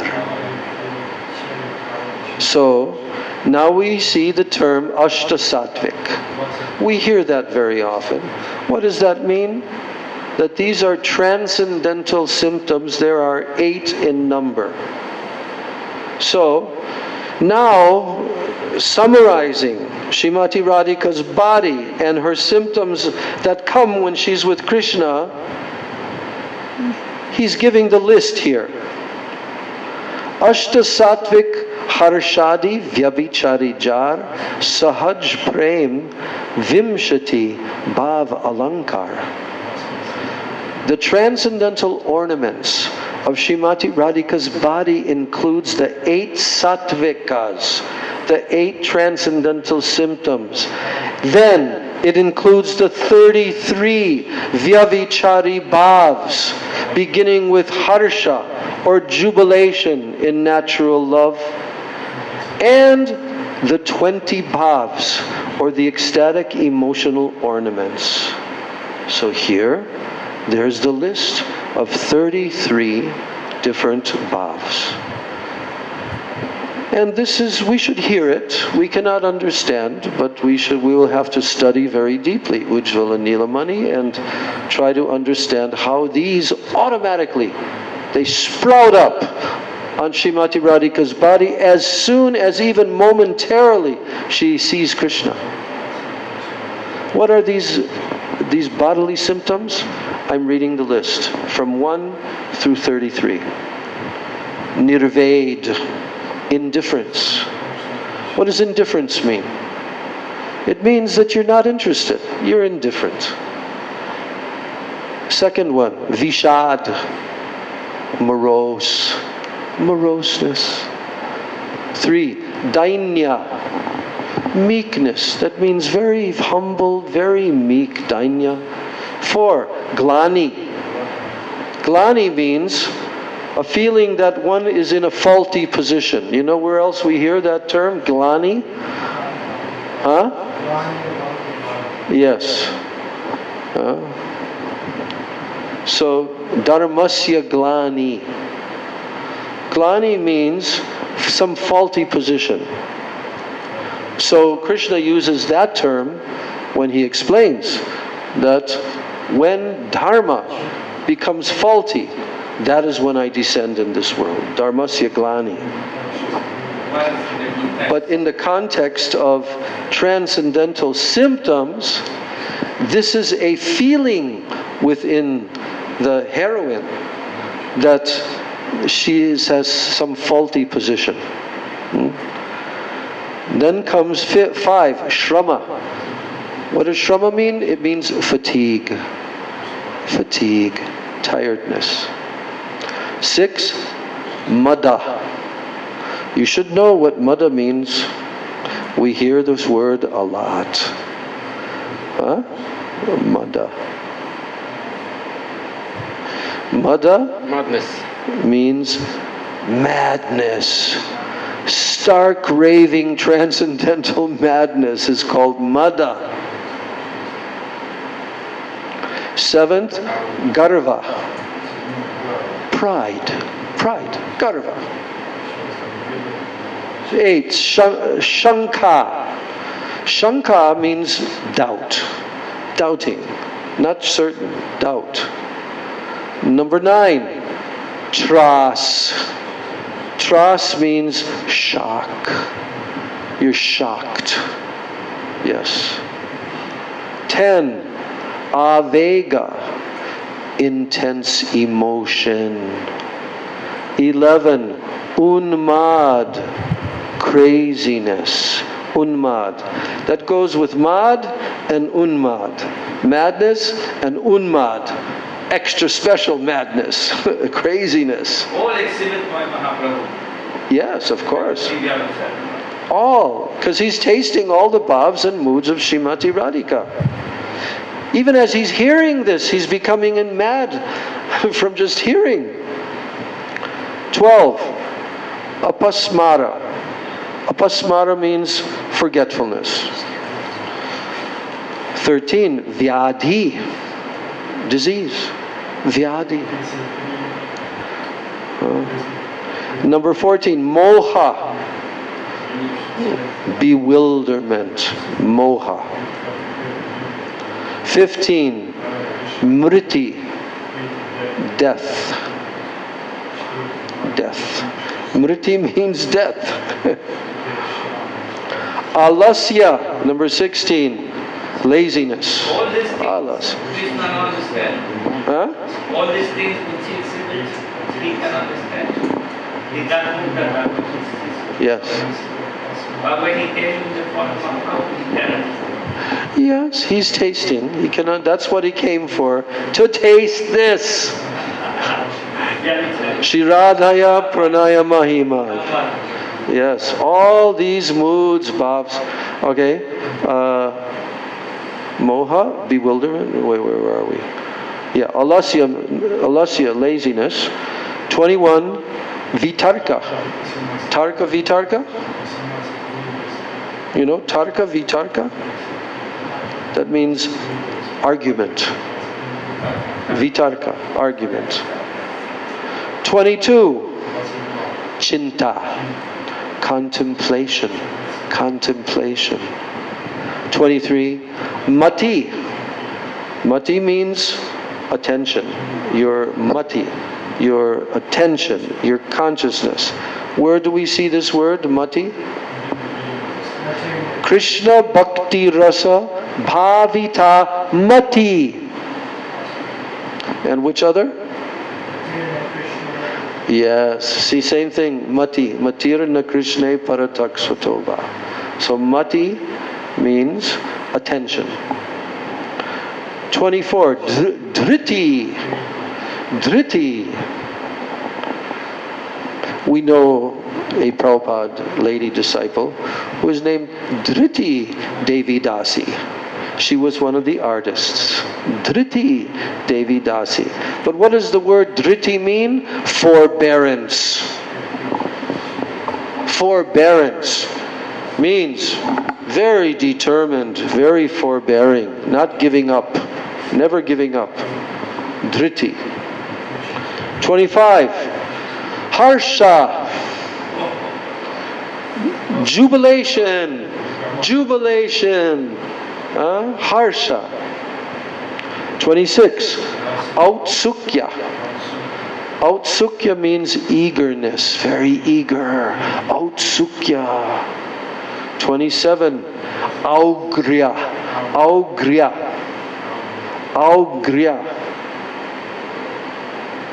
Violence. Violence. Where do we hear this word also? Ugra. Ugra Nishringa. Don't think that you're going to have a peaceful time, my dear demon, when you're in front of Ugra Nishringa, because he is going to lash upon you with the ultimate violence. Ugra. So another form of that word is augriya. Augriya, violence. Huh? Yeah. You know, Bhakti Siddhanta Saraswati Thakur, Narada actually to sing Vivavali Sesha. Yeah. What he say, he's very eloquent. Yeah. Then in Srinathar, with the Ugra of Radhika. Yes. Yes. With bright words also. Yes, yes, yes. Also, Krishna in Srinathar. Yes. Now comes 28, Amarsha. Amarsha means anger. Amarsha. 29, Asuya. Jealousy. Asuya. She's so jealous. It comes from, suyata, which also means envy, jealousy. Asuya, to be jealous. 30, And also, 30, chapalya. Chapalya means what? Impudence. To be impudent. Impudent. 31, nidra. Sleep. 32, supti. Deep sleep. And 33, the final one, prabodha. Awakening. These are the 33 vyabhichari bhavs, the bodily symptoms manifested in ecstatic love. so beautiful. Then, Sarup Damodar begins to give examples of all of this. Kila kinchita, kutamita, vilas, lalita, vivokta, motaita, armogdya, chakita. So, in the synonyms, there's, like kutamita, the symptom explained in verse 197. Vilasa, the symptom explained in verse 187. Lalita, the symptom explained in verse 192. So, some of the symptoms that are critically explained in the following verses are Kila kinchita, kutamita, vilasa, lalita, vivokta, motaita, mogdya, chakita. 8. Eta bhav bhushai bhushita Shri Radhar anga. When Shrimati Radharani's body manifests the ornaments of many ecstatic symptoms, then Dekite Uttale Krishna Sukhabdi Taranga. This causes the ocean of Krishna's happiness to immediately display transcendental waves. Taranga. Waves. Kila kinchita bhaver shuna vivaran jay bhav bhushaya radha hare krishna man. So now Sarup Damodar is saying, now listen to a description of different ecstasies, beginning with Kila Kinchita. We hear this a lot. Kila Kinchita, Kila Kinchita. I remember Tirtha Maharaj used to like to say a lot about Kila Kinchita. So now hear a description of different ecstasies, first beginning with Kila Kinchita. With these ecstatic ornaments, Shrimati Radhika enchants the mind of Krishna. Hare Krishna man. She enchants his mind. Bhav Bhushaya. So, I'm just going to read this Kila Kinchita and then we'll complete the class today. It's just a few verses. Radha Deki Krishna Jadi Chunite Kore Man Dan Gati Pate. Dan Gati Pate. The path in the Dan Gati. Jabe Varjena Gaman. So, when Sri Krishna sees Shrimati Radhika, Shrimati Radharani, when he sees her and he wants to touch her body, then he prohibits her from going to the spot where one can cross the Yamuna River. He stops. He stops Radhika. He stands in the way and prohibits her. So then, Jabayasi mana kore pushpa utaite. Approaching her, Krishna prohibits Shrimati Radharani from picking flowers. And he may also touch her in front of her friends. Saki age, that means in front of the Sakis, chahe jadi gaye hat dite. He may also put his hand and touch her hand also. Yes, in front of her friends. So, at such times, a substane kila kinchita udgama, pratame harsha sanchari mul karan. At such times, the ecstatic symptoms of kila kinchita, they are awakened. And first, there is what? What is the first awakening of that? Harsha. Jubilation in ecstatic love. And this is the root cause of these symptoms. So now, I'll end here with the purport of Srila Prabhupada. And you know, I mean, when I read this the other day to myself, I was amazed. Because, you know, all of these pastimes, actually Prabhupada explained these pastimes in Chaitanya Charitamrita, from Rupa Goswami's books and so forth. But we never noticed it. But when we came to Gurudev, then year after year after year after year, we go on Govardhan Parikrama. And when we go on Govardhan Parikrama, we go first to where? Dangati, where Krishna stopped the gopis from crossing over Govardhan Hill. And then when we go to Varshana, we go to another place. What's that called? In Varshana, where Krishna is a very narrow place. Only one person can pass through at a time. Huh? Huh?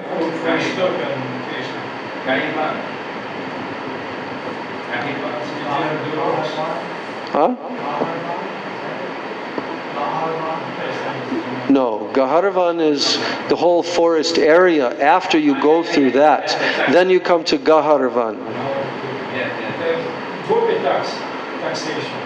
Yes, with tax. That's dan. Dan means you have to pay. Dan gati. But this one is called what?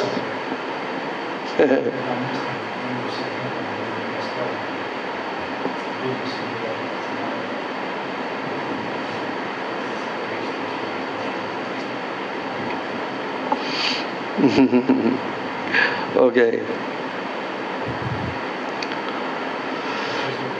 Whenever Srimati Radharani leaves her house, she is always very well dressed and very attractive.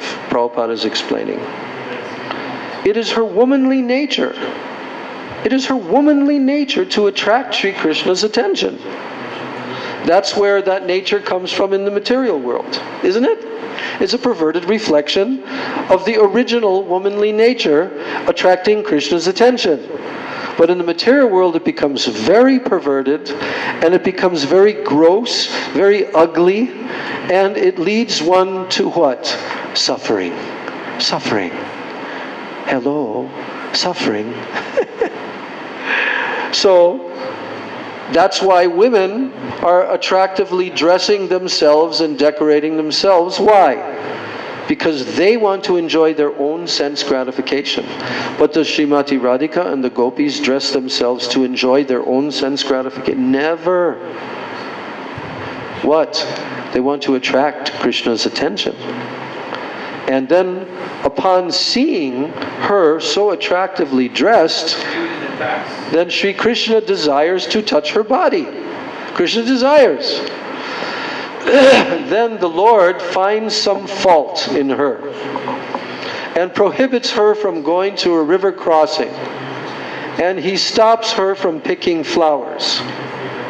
Such are the pastimes between Srimati Radharani and Sri Krishna. So, being a cowherd girl, Srimati Radharani regularly carries milk in a container, and she often goes to sell the milk on the other side of the Yamuna. Did Gurudev make a comment on this?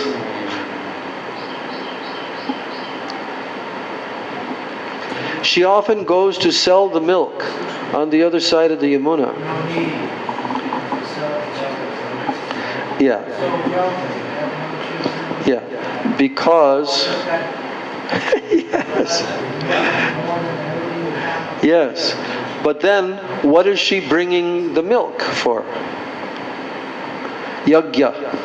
She's bringing it for the yagyas of the different munis and sages, you know. But she's not going there to sell the milk. But anyway, she's a cowherd girl, and cowherd girls sell milk in general. Huh?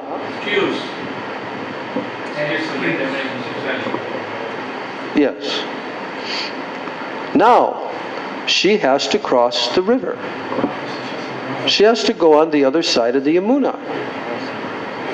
So to cross the river, she has to pay the boatman. And the spot where the boatman collects his fares is called the Dan Gati. Now Lord Krishna stops her from going and tells her, first you have to pay the fee, and then you will be allowed to go. This pastime is called Dan Keli Leela. And similarly, if Srimati Radharani wants to pick a flower, then Sri Krishna claims to be the garden's proprietor and prohibits her. Yes, this garden belongs to me. So this pastime is called Kilakinchita. Radharani's shyness arises due to Sri Krishna's prohibitions. And then ecstatic, loving bodily symptoms called Kila Kinchita Bhav are manifested at this time. These ecstatic symptoms are explained in the following verse, which is from Rupa Goswami's Ujjvala Nilamani. And he says that pride, Garva, ambition, Abhilas, Rudita, crying, Smita, smiling, Asuya, envying, Bhaya, fearing, Krudham, anger, Shankari Karanam, the act of shrinking away. Did you get that last one? Shankari Karana? We were trying to remember the name of that place, which is Nero, in Varshana. Shankarikor. There you go. But the synonym here, Shankarikaranam, actually means the act when one shrinks away. When one shrinks away, that's called Shankarikaranam. Harshat, jubilation. So, Kila Kinchita, pride, ambition, weeping, smiling, envy, fear, and anger. They are the 7 ecstatic loving symptoms manifested by a jubilant shrinking away. And these symptoms are called Kila Kinchita Bhav. Rupa Goswami describes very meticulously that case. Yes, yes. And Raghunath Das Goswami also wrote a book on the same Leela. And what did he name his? Rupa Goswami's is Dan Keli Komudi.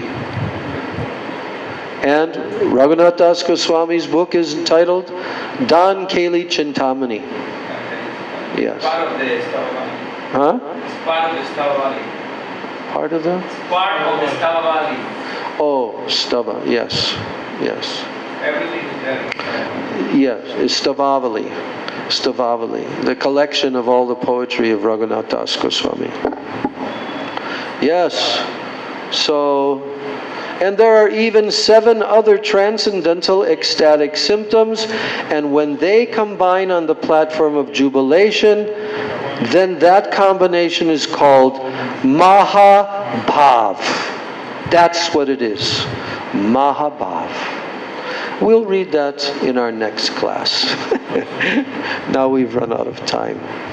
So you see, these are the topics discussed between Swarup Damodar, Mahaprabhu, and of course Ramananda Roy is also there because all the other Vaishnavas and associates are also there next to Mahaprabhu as this conversation is going on, and they become overwhelmed in ecstasy. So we will complete our reading there, and in our next class, which will be on what day?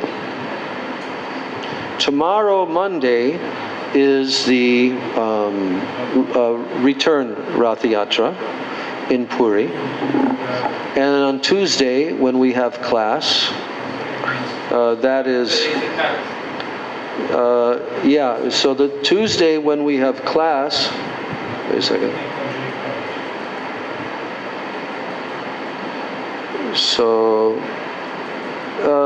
on Tuesday, this is a disappearance day of Srila Bhakti Kamala Madhusudan Goswami, the uncle of Bon Maharaj, Shripad Bon Maharaj. But I'm thinking to switch it to the 17th. Oh, right. Okay. Yes. Because the 17th is his appearance day, actually, and it's also Shayana Ekadasi. So yeah, so then we can have 2 days.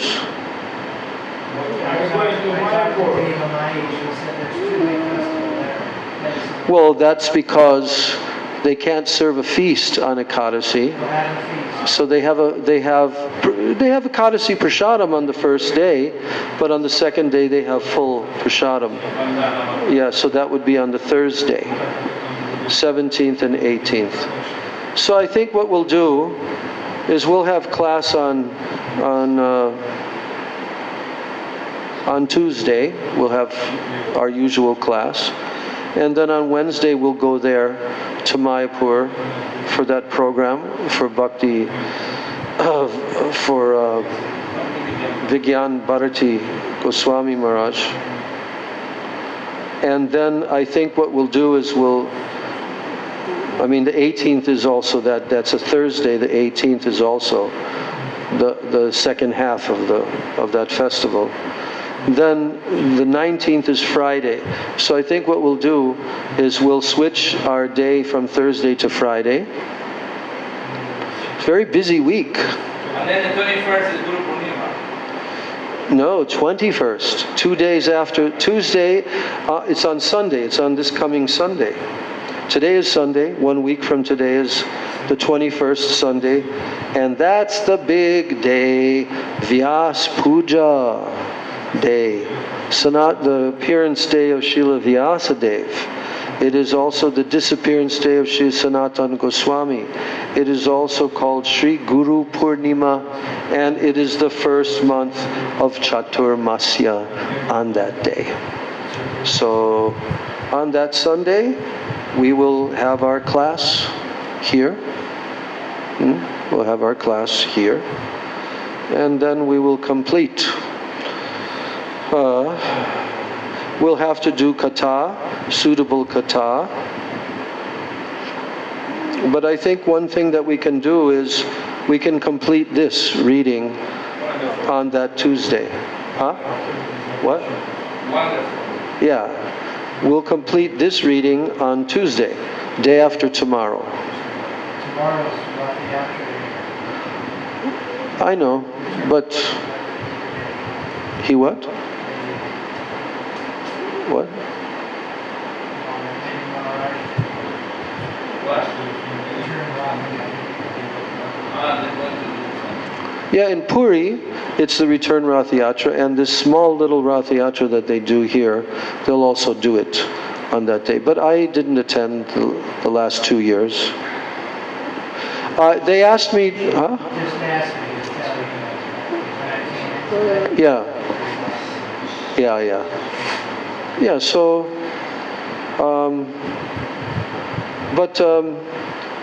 that's on the Monday, but on Tuesday. But on Tuesday, on the 16th, then we'll have kata. We'll complete this kata. What we're reading here, we should be able to easily complete it, I think, on the next class.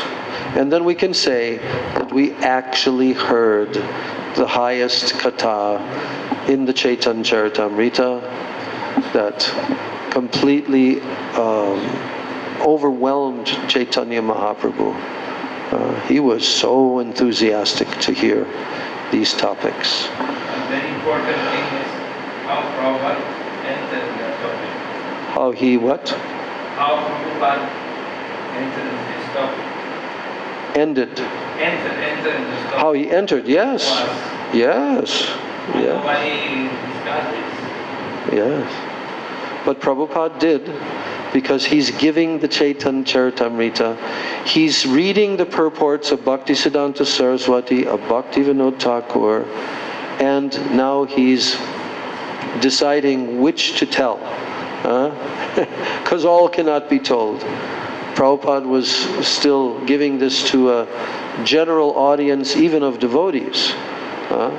But I remember when I first started coming to Srila Gurudev for the Brajmandala Prikrama and all of that, from 94 onwards, even in 91 I came to visit Gurudev in Mathura, and at that time he mentioned, he said, I want to present the whole Chaitanya Charitamrita with the purports of Bhaktisiddhanta Saraswati and Bhaktivinoda Thakur. I want to present the whole thing. And at that time, I was not so much aware, but guess what Gurudev actually did? He made the team of devotees, trained them up, and Gokul Chandra is one of them from Delhi and now lives in Vrindavan.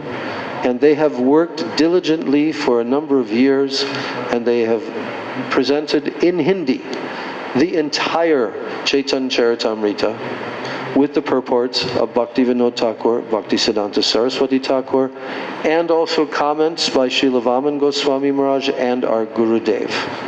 So, and now they've also given the first volume. They gave me a present last year when Gokul Chandra came here to Navadvip, and he gave me a present of that first volume translated into English, which is the Adi Leela, chapters 1 through 8, I think. Chapters 1 through 8, with the purports of Bhaktisiddhanta Saraswati, Bhaktivinoda Thakur. So what treasures Prabhupada gave to us.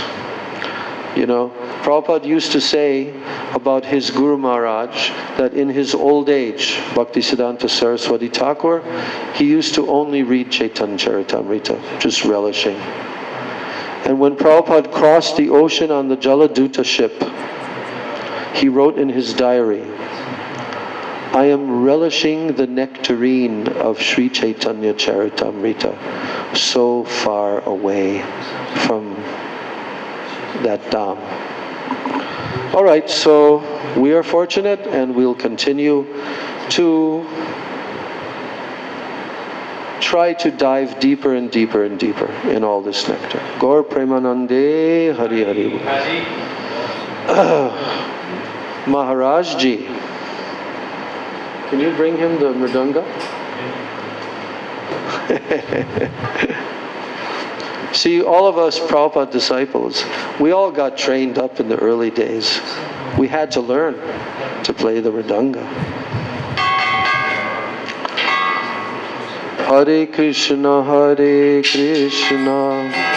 Krishna Krishna, Hare Hare, Hare Rama, Rama Rama, Hare Hare. Hare Krishna, Hare Krishna, Krishna Krishna, Hare Hare, Hare Rama, Rama Rama, Hare Hare. Hare Krishna,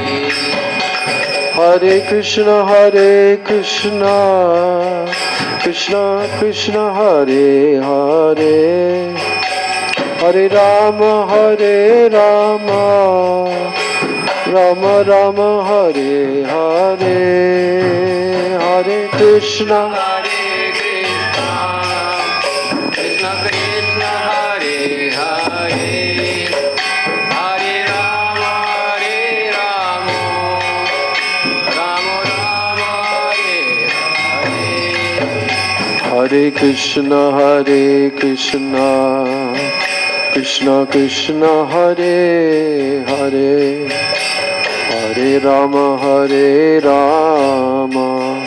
Rama Rama, Hare Hare. Hare Krishna, Krishna Krishna, Hare Hare, Hare Rama, Rama Rama,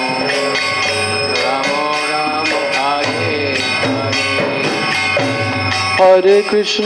Hare Krishna, Krishna Krishna, Hare Hare, Hare Rama, Rama Rama, Hare Hare. Hare Krishna, Krishna Krishna, Hare Hare, Hare Rama, Rama Hare Hare.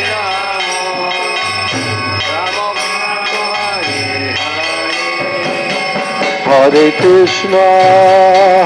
Krishna, Krishna Krishna, Hare Hare, Hare Rama, Rama Rama, Hare Hare. Hare Krishna, Krishna Krishna, Hare Hare, Hare Rama,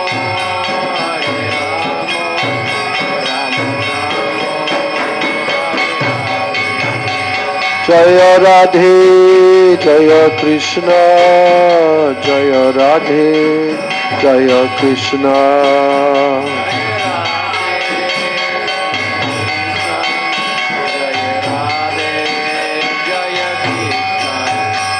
Jaya Sachinandan, Jaya Gaura Hari, Sachinandan, Jaya Gaura Hari.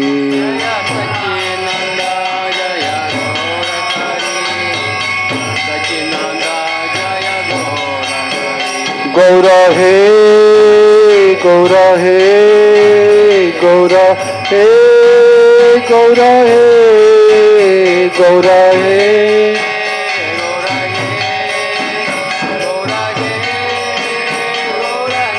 Nitai Gaur Hari Bol, Hari Bol, Hari Bol, Hari Bol.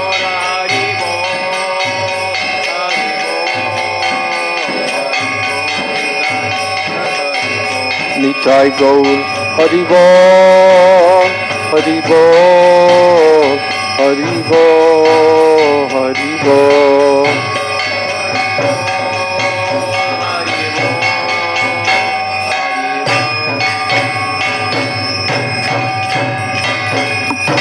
Nitai Gaur Premanande Hari Hari Bol. Shri Chaitanya Charitamritam Ki Jai.